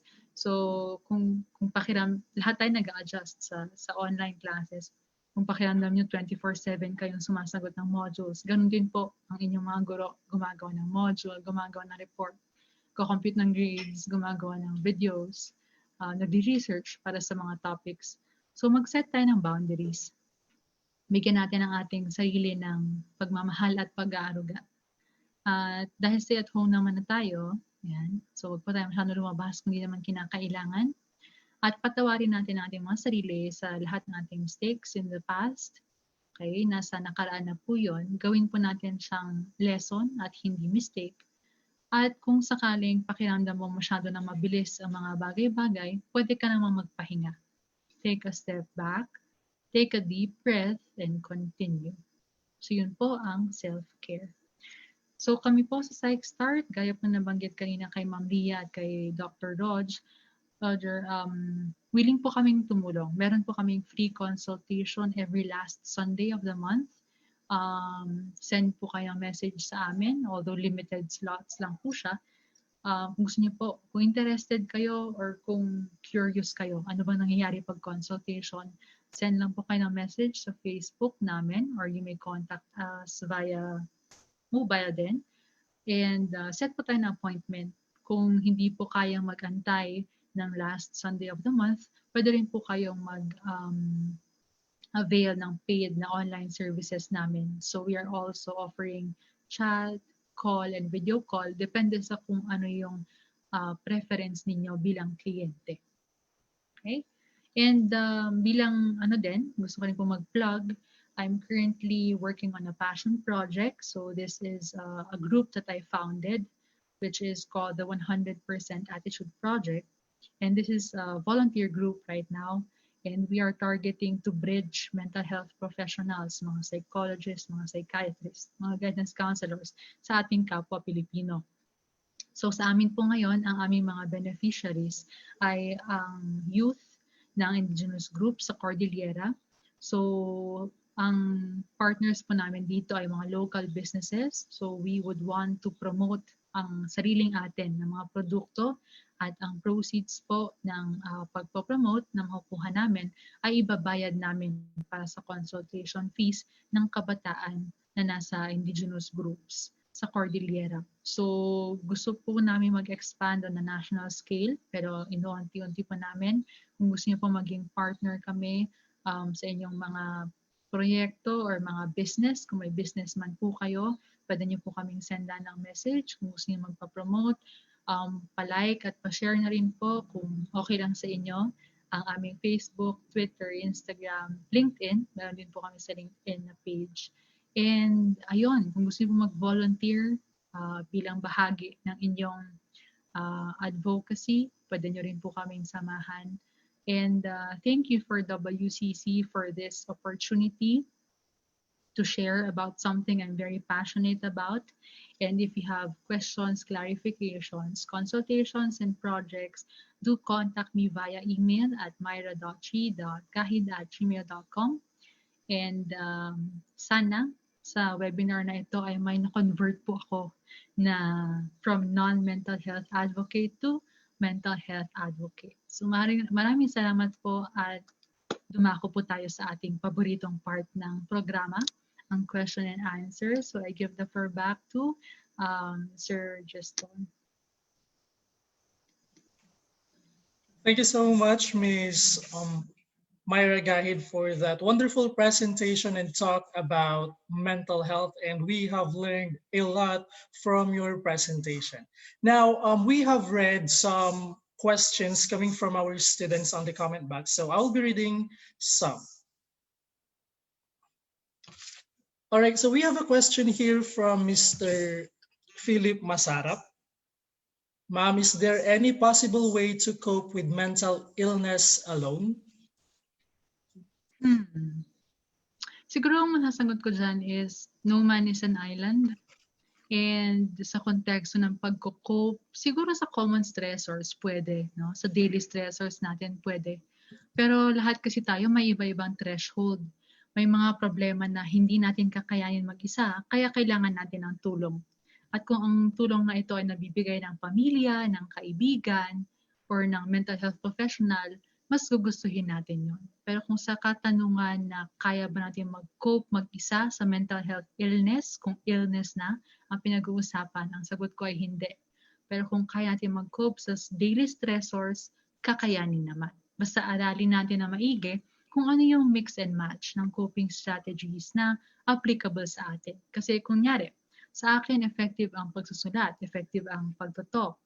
Sa ibang tao, nahihiya sila sa camera kung sakali or sa pagsusulat. So, depende yan sa kung ano yung coping strategies na meron ka. So, sana nasagot ko po yung tanong ninyo. Okay, thank you so much, ma'am. And we have another question from Mr. Lawrence Ortega. Paano po madidiffer ang pag-recognize at self-diagnose? Okay. So, recognition is gaya na pakita ko kayo ng mga senyales o mga sintomas, teka lang, parang ako ata ito, ako ata ito, ako ata ito. Nararamdaman ko ata itong mga to. Pwede kayang magpa-consult. That is recognition. Pag self-diagnosis, ganito siya. Ay, ako lahat ng to.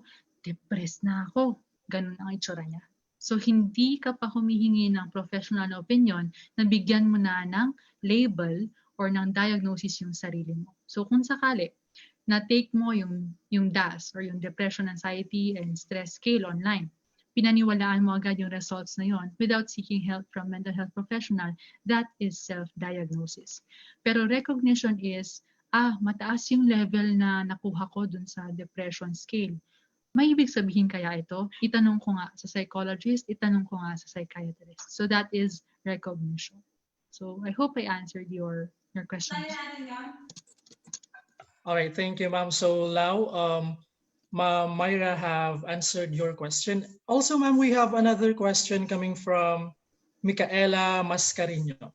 Sabi niya dito, ma'am, Miss Myra, best advice po for those people na sobrang nag-overthink na to the point na you're having trust issues na kahit sa loved ones mo. Okay. So, overthinking, it really, paano ba explain? Ang overthinking, iba-iba siya, no? Sa tao, depende siya kung anong type ng thoughts yung pumapasok. Paminsan, madalas, actually, wala siyang sense. But if it helps you to have a breathing, can we try this let's try a breathing exercise. So I'll just guide you for the first round and then I'll leave space or a few seconds of a minute siguro para sa lahat. So kung gusto niyo pong gawin ito, I'll do guided breathing, no? So be in a comfortable position. Kung nakaupo man po kayo ngayon, nakahiga, nakatayo, okay lang din po. So be in a comfortable position. Okay. Thumbs up po sa mga nasa Zoom na nagpa-participate para lang po alam ko. Kahit hindi na po kayo nakawan ng video or raise hand kung ano man pong available. So, be in a comfortable position. Okay, thank you po. So, in your comfortable position, inhale for 4 counts through your nose, following off ko po yung video para hindi po ako So, following my voice, inhale for 4 counts via your nose. 1, 2, 3, 4. If you can hold your breath for 4 counts, 4, 3, 2, 1. Exhale for 8 counts through your mouth. 8, 7, 6, 5, 4, 3, 2, 1. Okay, ulitin po natin. Inhale via your nose for 4 counts at 1, 2, 3, 4. If you can hold your breath and focus on the present, 4, 3, 2, 1. Exhale your negative thoughts in 8 counts via your mouth. 8, 7, 6, 5, 4, 3, 2, 1. I pause. So I'll allow you guys to check kung kaya nyo bang mag-hold ng breath or kung applicable ba siya sa inyo, because some people okay sa kanila yung pag-hold ng breath, yung iba hindi kaya. So siguro mga 5 repetitions and then go back to this webinar. Then let's see if the thoughts are still there or if it's continuous still.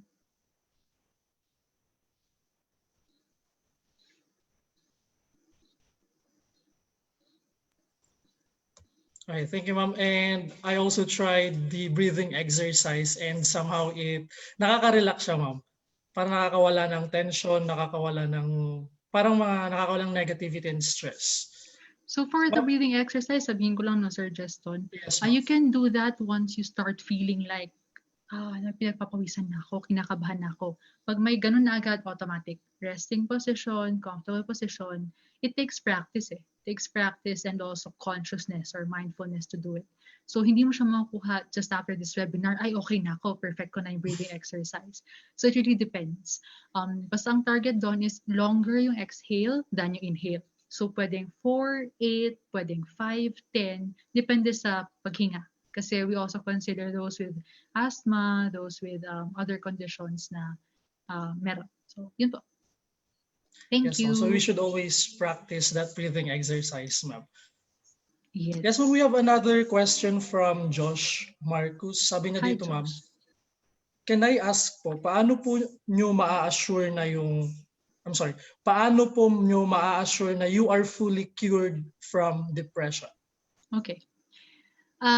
Actually, in a technical sense or in a medical perspective, depression is depression is a medical illness, and as such, it actually has levels or has degrees kung mamarapatin, no? So kapag disorder na siya at clinical major depressive disorder siya, it's not totally curable in a sense that depende siya sa kung ano yung coping strategies na natutunan mo after one episode. Okay? Kasi usually ang nangyayari dyan, may trigger or pinagsabay-sabay na trigger tapos nagkaroon ng episode. Kapag yung episode na to ay nasagot ng gamot, ng therapy, mawawala yung depression or yung depressive episode. Pero kapag may na-meet ka ulit na stressors at hindi ulit kinaya ng coping mechanisms mo, essentially, mauulit yung mangyayari or maulit yung episode in a different context. So, hindi siya totally curable but manageable yung symptoms niya. So, depende siya sa diagnosis, kung it's just an episode, kung currently depressive episode lang ba to, or is it already a clinical disorder? Kasi pag nasa disorder ka na, tendency is you get to learn kung ano yung triggers mo. So pag alam mo na ang trigger mo ay kunyari, mga barkada or mga peers na mapanlait or peers na daming pinagsasabi tungkol sa kapwa, you learn that you stay away from that group of people para hindi ka magkaroon ng depressive episode. Or kaya sa workplace, kapag ang trigger mo ay mga employers or supervisors na nagninitpick o kaya micromanagers na lahat ng bagay pinapansin, no? You get to learn that you are not it's not helpful for you to be a part of organizations na may micromanagers, or kaya you'd have to build your own. So it depends on your understanding kung anong triggers mo and also how you cope and how you learn to cope along the symptoms and signs given. So yun po. I hope I answered that question. Thank you, ma'am. Another question from Kate Villayo. What if someone po is suffering from severe mental problems in the middle of the night and like in really need of someone to talk to? What should that someone do, or like who should that someone talk to? Okay, so this is in case of emergency, no? Madalas actually in the context of mental health profession, we have more clients during the night. So pag dumating ng siguro around 8 p.m. to early morning, around 3 or 4 in the morning, andyan yung bulk ng mga kliyente. It's because siguro dahil sa work or after work, or kaya yun nga, yung nagigising na lang bigla, hindi na makabalik sa tulog. If you are on the receiving end of that situation, or kaya may nag-chat sa'yo or nagising ka sa tawag, let's just say, keep the conversation going. So pag sakaling sinabi niya sa call or via chat na hindi ako okay, alam mo na that's emergency, you keep the conversation going. Make sure na alam mo kung nasaan yung taong yon. Contact a person who is with the person, kung sakaling chat man to or online lang or call. So itanong mo sa kanya, sinong kasama mo ngayon? Nasaan ka? Anong ginagawa mo? Usap tayo. Okay? So just keep the conversation going. While keeping the conversation going, contact a family member or a friend who can check on the person physically. Okay? Although medyo mahirap siya ngayon kasi pandemic, no? But who can check the person physically kung kaya ng person or kung kaya ng friend nyo na ito yung usual na situation. Okay lang ba na usap tayo ngayon tapos bukas kakamustahin kita? Okay, so just for the person to have something to look forward to the following day, and then you follow up. Okay, so first is contact an immediate person, a family member. If you have access to a psychologist or a psychiatrist, contact that person immediately. So parang sabay siya. So habang kinakausap mo siya, may kausap ka rin na mental health professional or family member na ganito po yung nangyayari. Hindi naman sikikwento mo lahat, pero sasabihin mo na, pa-check naman po ako kay ganito. Or pwede niyo po bang tignan si ganito? Worried lang po kasi ako. Okay? So there are some blurry lines in terms of confidentiality, but that would be more on the professional aspect na. Pero just keep the conversation going kung kaya na bukas, sige, usap ulit tayo and follow up. Always follow up kasi laging tawag dito, kailangan ng mga taong ito ng makikinig sa kanila. Thank you, ma'am.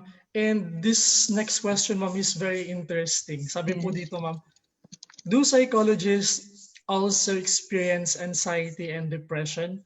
Yes. Kasi di ba po, you can only understand or help someone if ikaw mismo nararanasan mo yung ganung situation. Yes, a common misconception. I was actually expecting that question kaya hindi ko man siya sinagot dun sa presentation ko. A common misconception is that psychologists, psychiatrists, guidance counselors do not experience mental health conditions, but we do. You know, of course, there's a line between disclosure in terms of client and therapist. Pero psychologists and psychiatrists are not exempted from mental health conditions. Colleagues of mine, I have heard, experience depression. One of my mentors in college has bipolar disorder. One of my other mentor has, or one of my friends rather, in the medical field has borderline personality disorder. So we are not really exempted from these. And most of my circle actually are composed of people who have depression, have anxiety, probably because we understand one another better, but it's also because we share the same advocacy to remove mental health stigma and to open the discussion about mental health. So hindi dahil sa psychologist kami or may psychiatrists or guidance counselors, ay exempted na rin kami sa mental health disorders. So I hope that helps, and I hope that gives you comfort that hindi kami nasa pedestal compared to other people. We're also humans like you.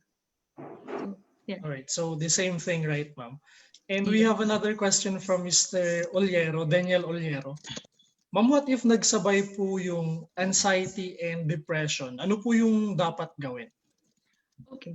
Pag nagsabay ang anxiety and depression, usually we would, us as psychologists, no, would refer to psychiatrists kasi ang gagawin ni psychiatrist is to give prescription or reseta, lalo na pag heightened or elevated yung levels ng anxiety at depression. Gaya na sabi ko kanina, may levels yan, no?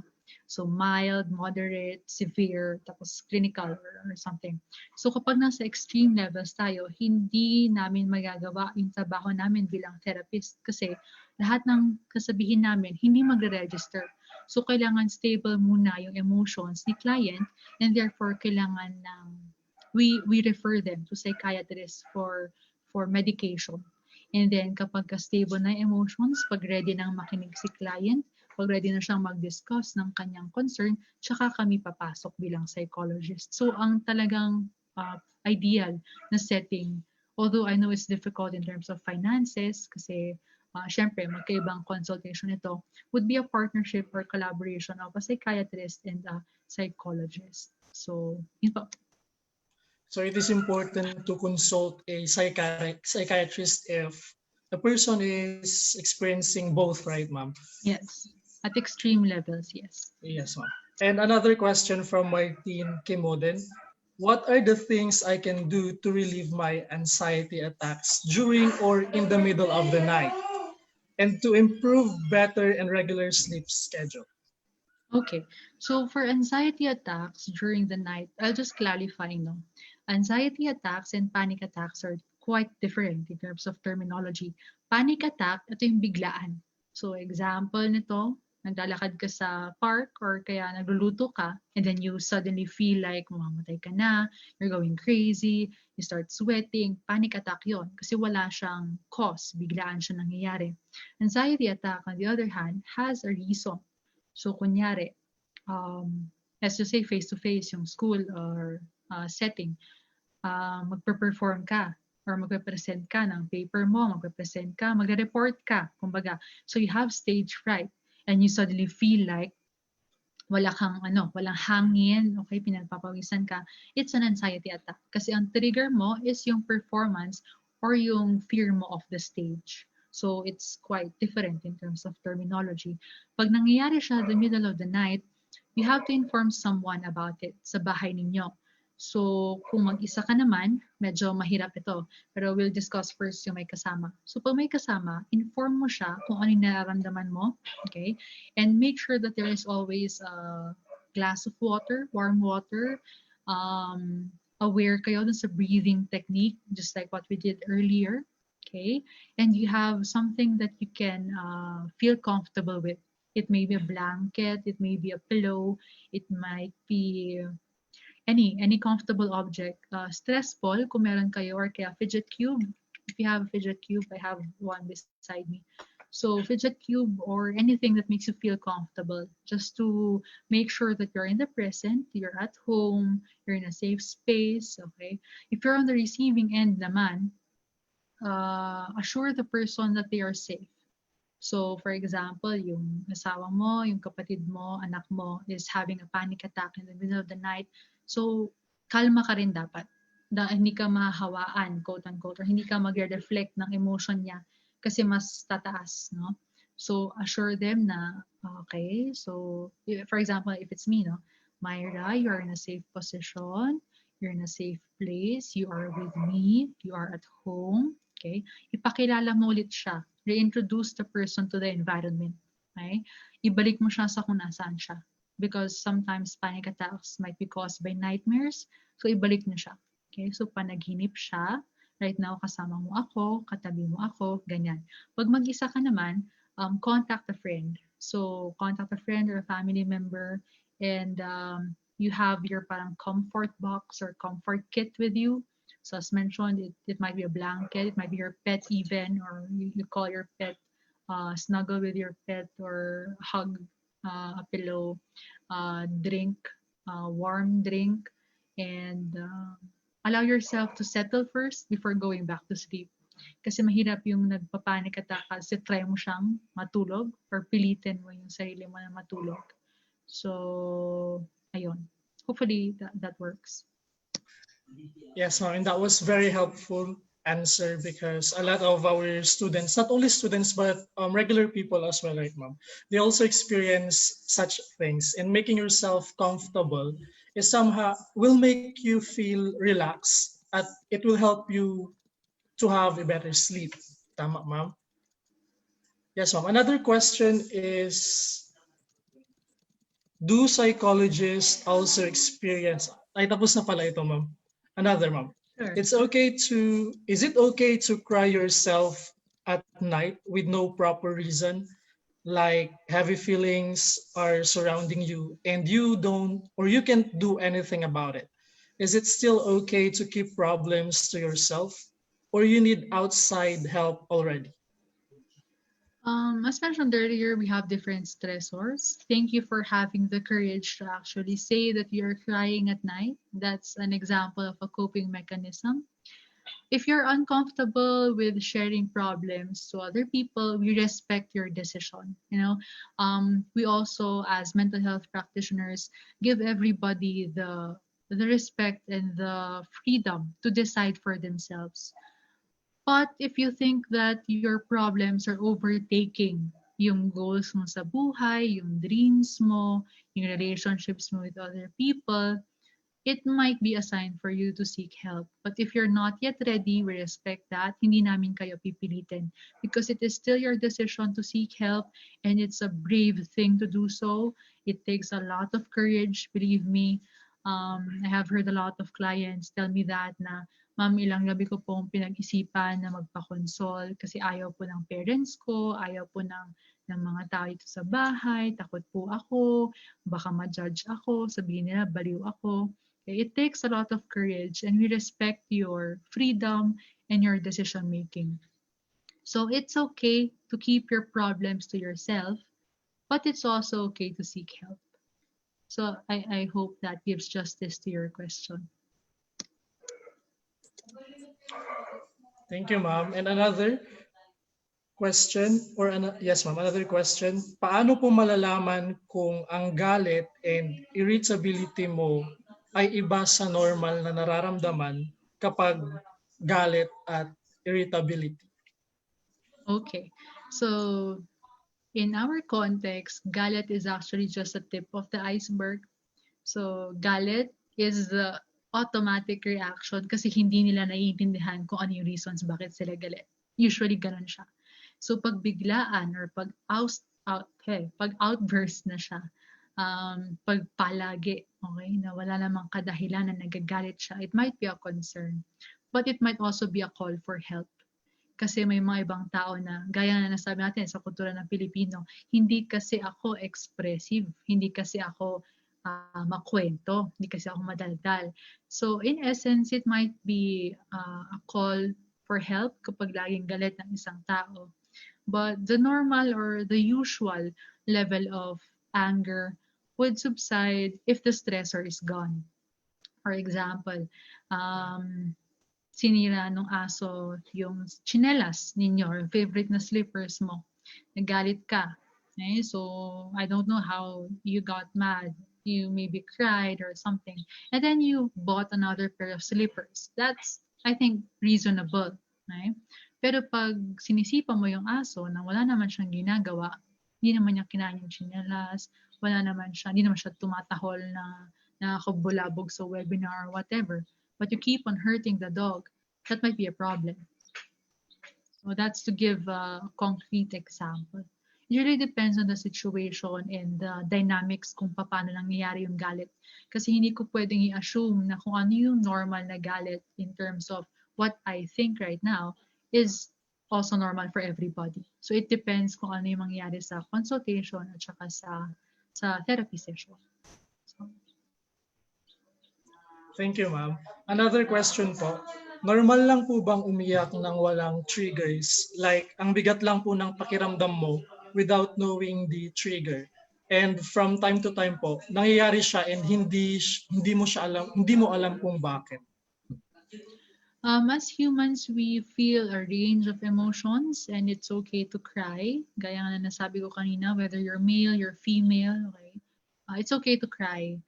Pero kapag ang pag-iiyak mo ay napapansin mong nagdo-dominate na sa araw mo, and most of the day you end up crying, not doing your responsibilities, wala ka ng interest sa trabaho, wala kang interest sa school, wala kang interest sa mga dati mong gustong gawin, that might be a sign of a depressive episode. But if you're crying because you feel stressed, dahil pagod ka na sa work mo, pagod ka sa online classes, it's okay. You know, you're releasing tension that way. Pero pag wala kang ginagawa regarding your tasks and you end up crying out of no reason and it dominates siguro One of my paano may explain? An example na lang, the longest time that I have heard someone cry would be half day. So ganong level na siya, half day umiiyak, tapos kalahating araw tulog, and hindi siya kumakain. That's obviously depression. So pag nandun na tayo sa state na yon, seek help please. If you know someone na ganun na yung routine niya, na halos araw-araw umiiyak, walang ginagawa, kundi umiyak, matulog, kumain, okay? It would be red flags for depression. So it's like normal and valid to cry sometimes, right, ma'am? Yes, it's okay not to be okay, gaya ng K-drama. Sa Pero lyrics. please, seek help please. Yes, ma'am. Ma'am, meron pa tayo ditong question. Sure. You have a lot of time for questions. Yes, ma'am. This is from Precious Joanna. Hi, Precious. Ma'am, makakatulong po ba ang pag-food therapy sa mga nakakaranas ng depression? Thank you po. Okay. Food therapy is okay as long as it is nutritious. There is a context of, because I also have friends who are nutritionists, no? They have this kind of, I'm not sure what kind of diet that is, where they promote mental health wellness based on the food that you eat. So as long as you seek help from a nutritionist, especially sa mga diet na ganyan, okay lang. Food therapy works. But it also should be accompanied with talk therapy na provide ng psychologist. Kasi hindi pwedeng, food therapy, okay lang ako dyan. No? It's self-diagnosis eh. Kapag ka ganun ka, na i-assume mo na what works for others also works for you. Because diet, as well as therapy, as well as medication, is dependent on the client. So, hindi pwede na kung ano yung breathing exercise na ginawa natin kanina, hindi siya effective sa lahat. There might be some na mas lalo nagiging anxious kasi may susundan tapos hindi nila magawa. Okay? So, it depends on the client and the case or the situation. In moderation dapat, ma'am. In Kumbaga. moderation. Kasi sometimes it will lead to obesity yung iba, di ba, ma'am? Yes. Kapag unhealthy. Definitely. Ma'am, another from Martin Kimodin. In connection with depression, what are the right things an individual can say and or ways how to prevent people who have plans or committing suicide or harm? Okay. Just to plug as well, pa-plug ko na rin po. I actually have a YouTube channel where my webinars are there. And recently I talked about this, suicidal ideations, and the stigma towards suicide. Let's open the discussion. There is a stigma about suicide na pag tinanong mo siya, naisip mo na bang mag-commit, or hindi pala commit, naisip mo na bang magpakamatay, or naisip mo na bang tapusin lahat ng ito? So we remove the word commit, okay? Opening that discussion allows the person to express kung ano yung naiisip niya. So wag po tayong matakot sa discussion na yon. Kasi sa pag-a-allow sa kanila, sa pagbibigay ng opportunity sa kanila na mag-express ng sarili nila, napaproseso nila, ano nga ba yung mga dahilan ko kung bakit? Ano nga ba yung mga kagustuhan ko para sa buhay ko? Baka ma-realize pa nila yon. Kasi pag lalo natin tinatago, hindi natin alam kung ano nasa isip nila. Magkaiba ang suicidal ideation, thoughts lang of death. Paano kaya pag di na ako magising bukas? Paano pagka wala na lang ako? Ideations pa lang yun. Pag doon pa lang, nakausap na natin sila, mawawala yung plano. Hindi siya makakonvert to intent. Intent is kagustuhan. May checklist na siya. Papamigay ko na yung mga gamit na gusto ko, ipapaubaya ko na, papabilin ko na kung ano man pet or halaman meron ka, papaubaya ko na yung parents ko, yung mga kapatid ko. Yan, may mga bilin na, may pagpapaalam na. So bago pa umabot doon, pag-usapan na natin, anong naiisip mo ngayon? Kailangan mo ba na makikinig? Kailangan mo ba ng kausap? Andito ako. Pero bilang taga-pakinig, bilang taga-kakwentuhan, huwag natin kalimutan na alagaan din yung sarili natin. Because as we always say, we cannot give from an empty cup, and we cannot give what we do not have. So pag wala po tayong pagmamahal sa sarili natin, hindi natin siya mabibigay ng buo sa iba. So kailangan po tayo nagre-refill din. Kami rin bilang professionals, kailangan rin namin ng me time at ng walang kliyente, ng walang webinar para naman sa sarili namin. Para mapagbigay namin ng service na due dun sa client. So yun po. Very true, ma'am. And me time is very important. Para bang for self-reflection, kumbaga, ma'am. And it will give you parang relaxation din at the same time. Yes, agree. Ma'am, mayroon another question from Yul de Guzman. Can I be depressed without knowing why? Essentially, yes. Initially. Just to answer the question, essentially, yes, initially. But if you seek help, there might be a reason why. And that's the importance of seeking help. Tama, ma'am. Another question from Charlotte Letomada. How can you determine if an illness po is causing depression or a depression is causing an illness? That's a question I cannot generalize because sometimes depression can be combined with anxiety. Sometimes depression is just another disorder or condition of an underlying condition. So, depende siya. Hindi ko siya pwedeng sabihin na it causes an illness or it is caused by an illness. So, just to discuss then, stress or constant stress or chronic stress rather, yung everyday na hindi mo na aalagaan yung sarili mo, everyday na hindi mo na acknowledge or process yung feelings mo, it may actually lead to heart illness, heart disease, gastrointestinal disease, and it might also lead to mental illnesses. So sa stress pa lang, pag inalagaan na natin yung coping mechanisms natin, no? Pagkabisado na natin yung coping mechanisms natin bilang individual, bilang tao, we can actually work with stress and hindi siya nagiging anxiety, hindi siya nagiging depression. So kaya ang introduction ko is stress because it's daily. It's an everyday thing. If you pag-memorize mo na yung kunyari, ako hindi effective sa akin ang gardening, for example, hindi ko siya gagawin kasi hindi siya effective sa akin eh. Pero pag hindi ako mag-explore ng coping mechanisms ko, mababaon ako sa stress. And essentially, I might experience anxiety, I might experience depression, and other mental concerns. So, know yourself. Basically, siguro, yun na lang, summarize natin lahat ng yon. Understand yourself. I think you have a subject na understanding yourself. You know, recognize kung ano yung strengths mo, ano yung kaya mong tiisin, ano hindi mo kayang tiisin, iwasan yung mga bagay na nakapag-stress sa'yo, okay? As much as possible. Be kind to yourself. Kasi paano ba? Ang society natin parang be productive lagi eh. Be go, go, go lang, especially for employees, no? Like, these are your goals, these are your targets, just go, this is our deadlines. Pero be kind to yourself. Pag alam mo hindi mo kaya, let's request, you know, pwede po bang pa-extend ng deadline without also compromising yung roles naman and yung responsibilities ng ating admin. And it relate then as well. Mental health is not really talked about in the workplace, no? Just to give a picture also for the students, for your future na rin. That in the profession or in the workplace, hindi na pag-uusapan ng mental health kasi parang feeling nila this is a concern for not being promoted. That's one, not being promoted, being removed from the job, being demoted even.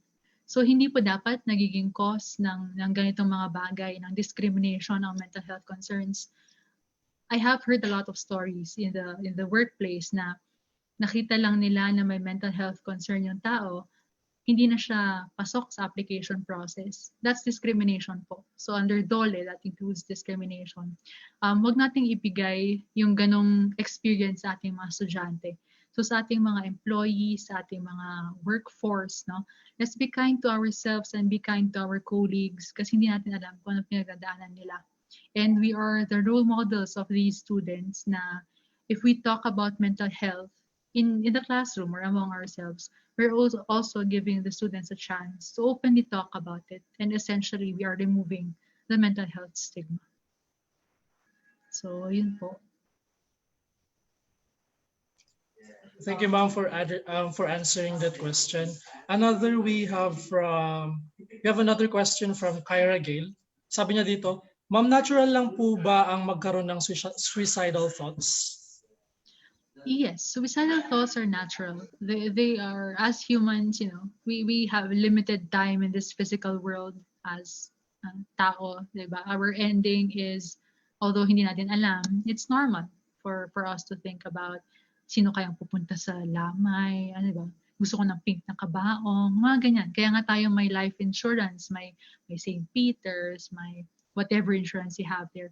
Pero as mentioned kanina, kapag itong mga thoughts na to, yung lagi mong iniisip, dominantly, daily, it's a red flag. It's something that should be considered as an emergency. So it's okay to think about death, about preparing for one's death. But if that overpowers your goals, your tasks, your responsibilities, your relationships with other people, ayun, medyo dun tayo dapat mag-seek na help. Thank you, ma'am. And also from Kenneth Nico Claveria, may easy ways po ba para magkaroon po ng self-acceptance na depressed ka na po para malaman mo kung mag-take ka na po ng action? Okay. Thank you for having the courage to actually ask that question. Sometimes it's a leap of faith.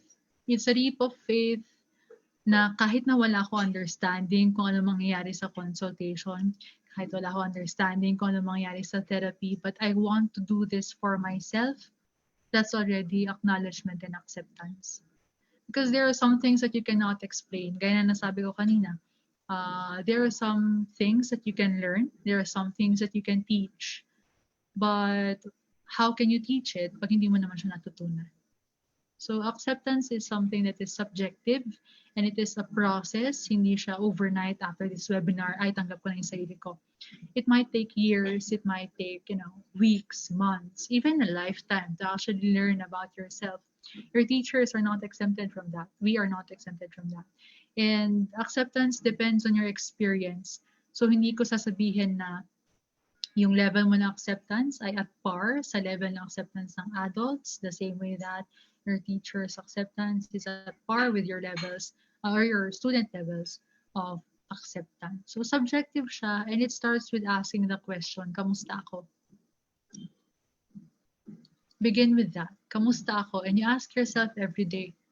And you initially have difficulty answering it, but pag sanay ka na, alam mo na kung ano yung mga ayaw mong gawin, mga gusto mong gawin, and alam mo kung hanggang saan ka lang, and you decide to seek help essentially.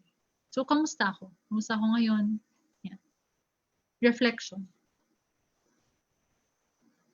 Tama, ma'am. And another question from Andre Miguel Subido, Miss Myra. Ma'am, what are some tips on how to find support in times of depression, especially when overthinking comes first and get the feeling of being a hindrance to others, making it difficult to initiate or to open up things? Good. That's a good question actually. Support. Support will be provided by people who are willing to help. And people who are willing to help sometimes have a difficulty, sino nga ba yung tutulungan ko? Or pwede ba akong tumulong? So we have support groups on Facebook. There are a lot of them. You can check them out. Some are pages. So mental health pages. Kunyari sa amin, 100% attitude. There are also good mental health pages on Facebook. There are good support groups. I'll just give a caution out there na some support groups are, not really moderated in a proper way. So be wary about the support groups that you join and check nyo yung guidelines nila. You can just, read stories of other people there. No, it's not required for you to comment. But it gives you a sense of belonging na, ay, kwento niya rin, ganyan din yung nararamdaman ko. And then you see the comment section, what works for you, apply it. And then kapag hindi, you set it aside. Kasi ang tendency dyan, pag nag-seek ka ng help sa support group, let's just say, or from other people, hirap tayo kasi ang pakiramdam natin, hala, ang dami na nga nilang iniisip ang dami na nilang problema, dadadag pa ako. But in the context of the helper, sino pwedeng tulungan? Ano pang pwede kong gawin? And we do not know whom we could help kasi walang lumalapit or kaya iba yung atake nung taong na ngailangan ng tulong. So just a simple hi, hello to start the conversation. And if you're comfortable sharing your story, share your story. But also be cautious kung sino yung mga pinagkakatiwalaan natin.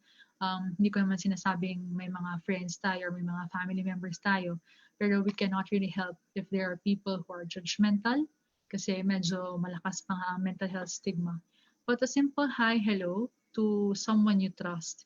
And if they are really your friends, and if they are really supportive and they care for you, alam na nila kung ano yung tono, ano yung bago dun sa expression na meron or sa dinadala mo. So I hope that helps. And thank you for sharing your story. And it's very important. It's really important, Ma'am Myra, to have that support, right? A group of friends who really understand and appreciates you. So dapat talaga nowadays we should have friends, not true friends talaga, who will always listen whenever we have problems or whenever we have someone or we need someone to talk to. Another question po from Sofia. Sabi po ni Sofia Tolentino, what to do po when someone is seeking for your help and comfort in the middle of having some struggles dealing with yourself? Is it better not to comfort him or her as it may also trigger or add on to what you are both feeling? Okay. So that's a good question. Helping others while you're also struggling. That's also a good topic to discuss. Like I mentioned earlier, you cannot give what you do not have. But we, especially those who have helping personalities, no, you cannot stop yourself but to help. In this essence, I would suggest that you should take care of yourself first. Yeah, take care of yourself muna. And then kung ano yung kaya mo ibigay, hanggang dun lang muna. So if ever your friend is asking, hi friend, ito yung problema ko, ganyan. Sabihin mo sa kanya na, I'm actually going through something as well. Pwede ako makinig sa'yo, pero okay lang ba na hanggang dito lang ikikwento mo? Kasi baka makadagdag pa ako sa nararamdaman natin or baka makadagdag rin sa nararamdaman kong hindi maganda. So be respectful of both your boundaries. Not being impolite, pero sabihin mo sa kanya na hanggang dito lang kasi yung kaya kong pakinggan. Okay lang ba na wag mong sabihin yung details? Gusto mo, mag-suggest ka ng activity na pwede niyo i-enjoy parehas. Or kaya, you suggest that you both seek for help, professional help in a different context. So kung sakali, you yourself have decided to seek help, pwede mong itanong. So laging magpapaalam po sa mga friends natin na nag-open up sa atin, no? Huwag tayong nagsasuggest, huwag tayong nagbibigay ng advice, automatic. Although it's mahirap siyang aralin, pero let's be mindful of their decision making.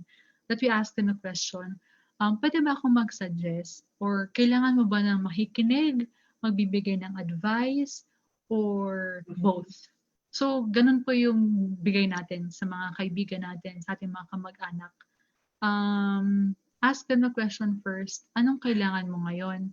Kasi kung kailangan mo ng makikinig, kaya ko namang gawin yon. Pero kung kailangan mo na magbibigay ng advice, medyo mahirap din kasi yung sitwasyon ko ngayon, kaya hindi kita mabibigyan ng advice. So be mindful of both your boundaries.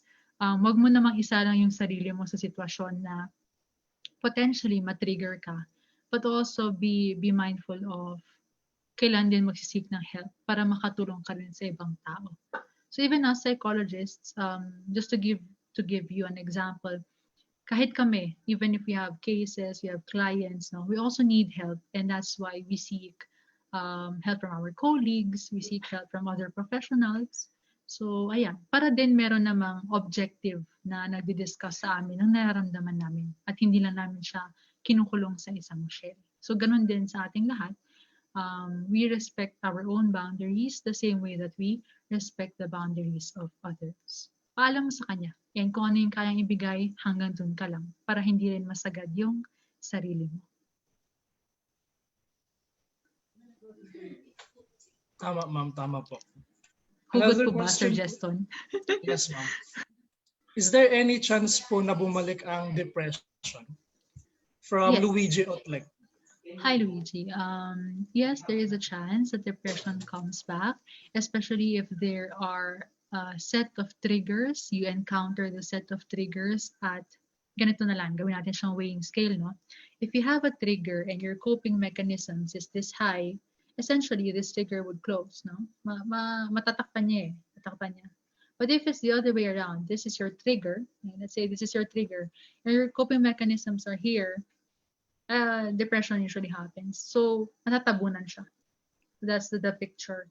Kapag hindi ka aware kung ano yung triggers mo, kung ano yung coping mechanisms na meron ka at hindi siya masyadong strong, hindi siya masyadong malakas in terms of foundation, hindi mo siya ina-update kasi for example, there might be some coping mechanisms before nung high school ka or let's just say nung elementary ka, nung college ka for our employees that may have worked before but right now hindi siya nag-work. So kunyari dati ayaw mo ng pets, ayaw mo ng mga halaman pre-pandemic. Pero ngayon, na-realize mo that pets and plants are essential to your coping mechanisms. Binibigyan mo siya ng importance. So we constantly update ourselves in terms of how we cope para kahit na anong trigger man to or kahit anong stressor man to, matatabunan natin siya. And essentially, we work around it, not the other way around. So, yeah. Thank you, ma'am. And another question, last 3 questions po tayo. How can you stop fearing loneliness? Like we want to trust a person but we can't and caring a lot about things. How can we stop it po? How can we stop loneliness? Really, this is a general thing. For emotions, we cannot stop them. Emotions are natural. All your emotions, all your feelings are natural and valid. So regardless po kung estudyante kayo, kung teacher kayo, kung piloto kayo, okay, lahat na nararamdaman nyo, natural yan, valid lahat ng yan. But we have the responsibility to deal with these emotions and to deal with the consequences of what we do with these emotions. So kunyari, lonely or loneliness, alam natin na lonely tayo. What do we do about it? That is our responsibility. So kahit na may loneliness, anong ginagawa mo? Person A might be dealing with loneliness by recharging himself or herself, writing in a journal, playing games, watching videos. Person B might be crying. It's okay. It depends on how they define or how they attack or how they solve loneliness. But it's your responsibility, and whatever the consequence of that action towards the emotion is, you deal with it, no? For the same way that, kunyari, happiness, kunyari, ang saya-saya mo, di ba? Ang saya-saya mo, sa sobrang saya mo, ang dami mong bibilhin sa sale sa 10-10, di ba? Mga marked safe from sale or online sale. So sa sobrang saya mo, nagastos mo yung isang sahod mo in one day. That is the way that you deal with happiness. Okay? But you have to make sure that you also understand the consequence na wala kang sahod up until the next payday or wala kang allowance up until the next week kasi nagastos mo na siya. So it's the same way that you deal with negative emotions. What do I do with loneliness? What do I do with hopelessness? Do I inform people about it? Do I make something out of it? Because sometimes artists do this. For artists out there, no? They create art because they're happy. Sometimes artists create art because they're lonely. And yung emotion na tatranslate doon, okay na sila. So it depends on how you view your emotion and how you cope with it. Ayun po. Thank you, Ma'am Myra. And also another question from Ren. Ren. Ren Princess, paano po malalaman if someone who have had depression ay nagkaka-depression ulit without the person knowing it or noticing it? Essentially, patterns change, no? Patterns of sleep. Ito yung usual na napapansin natin. Patterns of sleep at saka patterns of eating habits. So pag napansin mo na parang hindi siya kumakain or kakain na lang siya ng kain, or iba yung body clock niya. Dati sanay, kunyari, may kachat ka, no? Or yung friend mo, kachat mo siya ng mga 8 to 12, tapos ang tulog talaga niya 12. Tapos nagtataka ka bakit hanggang umaga gising pa siya. Sasabihin niya sa'yo, hindi siya makatulog. Tapos ganun na siya for everyday that would be a sign that it might be another episode of depression. So usually changes of eating habits, sleeping habits, and feelings of hopelessness, yung mga red flag. Kasi ito yung mga open, yung mga tao. Napapansin mo, kunyari, 1 month na kayong ayaw kanyang kausapin or ayaw kanyang tawagan, hindi siya nagre-reply sa'yo, di ba? It might be a red flag na nag-isolate na siya. Napakiramdam niya pabigat siya. So it's a good thing to always ask people around you and people you care about, kamusta ka? So, yon. Okay, thank you, ma'am. And last question, ma'am. Someone messaged me privately here. Sabi po, sir, pa-ask anonymously itong question. May kilala po kasi ako, baka makatulong kung sakali yung sagot na makukuha ko. Sir, pa-ask po kung paano yung isang tao na pabalik-balik sa kanya yung words na masasakit na naririnig niya sa isang tao. And hard to let go daw kasi tumatatak na sa isipan niya. Minsan iiyak at di mapakali kasi daw parang nauulit naman yung mga nangyari. Trauma during midnight, and this person po ba need to consult na a psychiatrist? Tapos minsan sinasabi pag nakakausap ko, paano pag nawala na ang masasaktan ba? Paano pag nawala na ako, masasaktan ba kayo at mamimiss nyo ba ako? Ganun daw po yung mga sinasabi niya and nakaka-alarm daw po. Okay, so thank you for that question. Based on the context, it's really alarming because we're now looking at the person who has intent. So hindi na lang siya thoughts eh. Because asking paano kung, it might be thoughts pero naka-specify na eh. Malulungkot ba kayo? So we're now at intent. Nasa red na tayo. Nasa alarming zone na tayo. So kung meron siyang, if ever the person who sends suggests on this message, if your friend or if this person has sought help from a psychiatrist and a psychologist, please keep in touch with the person. Have someone check on that person at least 24-48 hours, round the clock. So dapat wala po siyang time na mag-isa lang siya. And we also inform the persons that this is an emergency. Tanggalin po natin yung mga access. For example, kung ano man po yung naisip niya. I would not name, baka kasi maging trigger sa iba. So any means, any access for possible ways of dying by suicide, paki-remove po yun. What else? Constant communication with the person. What are you thinking right now? How are you feeling? What do you want me to do? How can I help you? So paalam nyo sa kanya lahat. Anong gusto mong gawin? Kapag kasama po siya sa bahay, gusto mo bang pagtimpla kita ng kape? Gusto mo bang manood tayo ng movie? Gusto mo bang whatever? Ba? Pag hindi mo siya kasama, it's checking up on the person. And alam natin na may priorities tayo outside that person, but have someone check that person 24/7 to 48 hours round the clock. Inform the psychiatrist, inform the psychologist. So may tatlong persons dyan. Yung client or the friend, you, and also the mental health professional. Tapos may fourth yung sa kamag-anak. So, yan. Yun po. Thank you so much, Ma'am Myra, for giving answers to the questions that the student have. And last, Ms. Myra, in order for the students, just in case hindi lang students, but also mga employee and others, in case po na may problems, can you provide again, Ms. Myra, your contact details, your Facebook pages, so that they know where to contact you sa Facebook or sa cellphone number? Okay, so for cell phone number, I'm not allowed to share screen though. Pero please check Psych Start, Psychological, Academic, and Art Services. I will send na lang po the FB link to Miss Leah and Miss Leah later, and also our contact number. So for consultations, also for employees, kung sino pa mo magkaroon ng second round ng webinar natin, but on the employee context, send me a message via email. I'm also open to consultations. But I would always refer you to the clinic para naman medyo formal yung stream niya.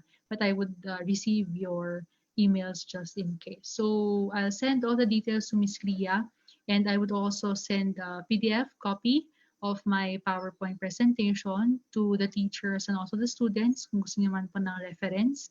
So this would be a good avenue for us to share what we have learned to other people. So kung meron man kayong mga friends na taga-ibang school or friends na taga-ibang organization at may natutunan kayo ngayon, please do share kung ano yung natutunan natin for this day because we really need you guys as mental health advocates para magawa natin ang paraan na mabawasan ang cases natin ng depression, ng suicide, ng anxiety. Gaya na nasabi ng statistics ni Sir Roger kanina, actually outdated yon yung statistics na yon. And essentially, we do not know the exact numbers kasi sa Philippines, hindi talaga nare-report ang suicide. Hindi rin nare-report ang depression because there are still a lot of people who do not believe in mental health. So please, please be one of our partners in advocating for mental health. So thank you for this opportunity and thank you WCC for giving me this chance na magdaldal tungkol sa isang bagay na masyado kong mahal. Salamat po. All right, thank you so much, Ms. Myra Gahid, for that wonderful presentation and talk. We really appreciate your time and effort for joining us today in today's program. And once again, I hope, guys, that you have learned something, especially to our students from the senior high school and college, and also to us employees, we have learned a lot from the presentation. Thank you so much. And once again, this is Jason Espirito, your moderator for today's program. You may have a good day.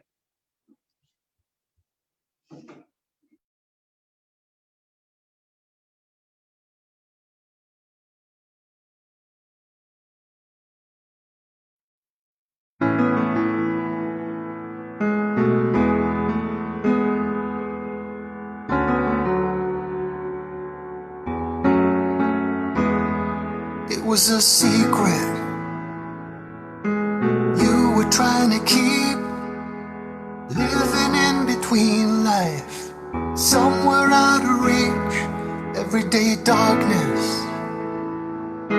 takes a hold of you, dragging you under, blocking out the truth.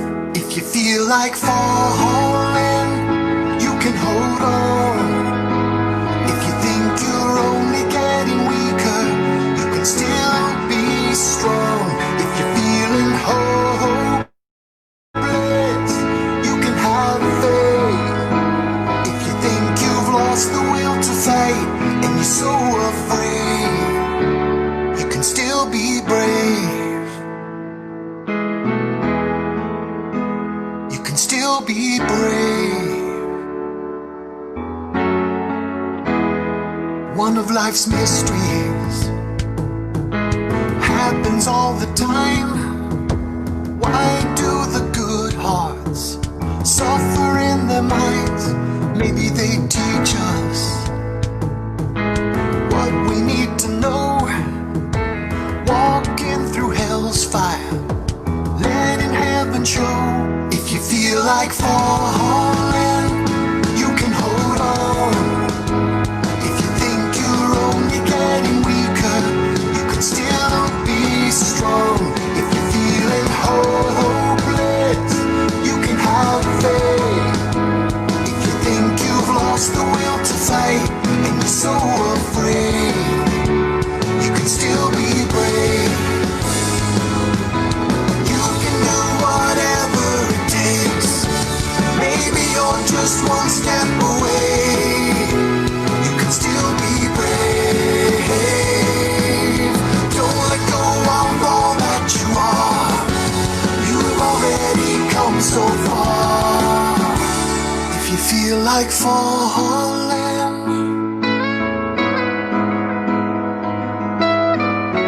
hold on. If you're feeling hopeless,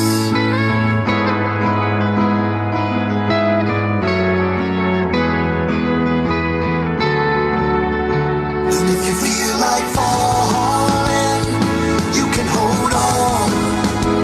If you think you're only getting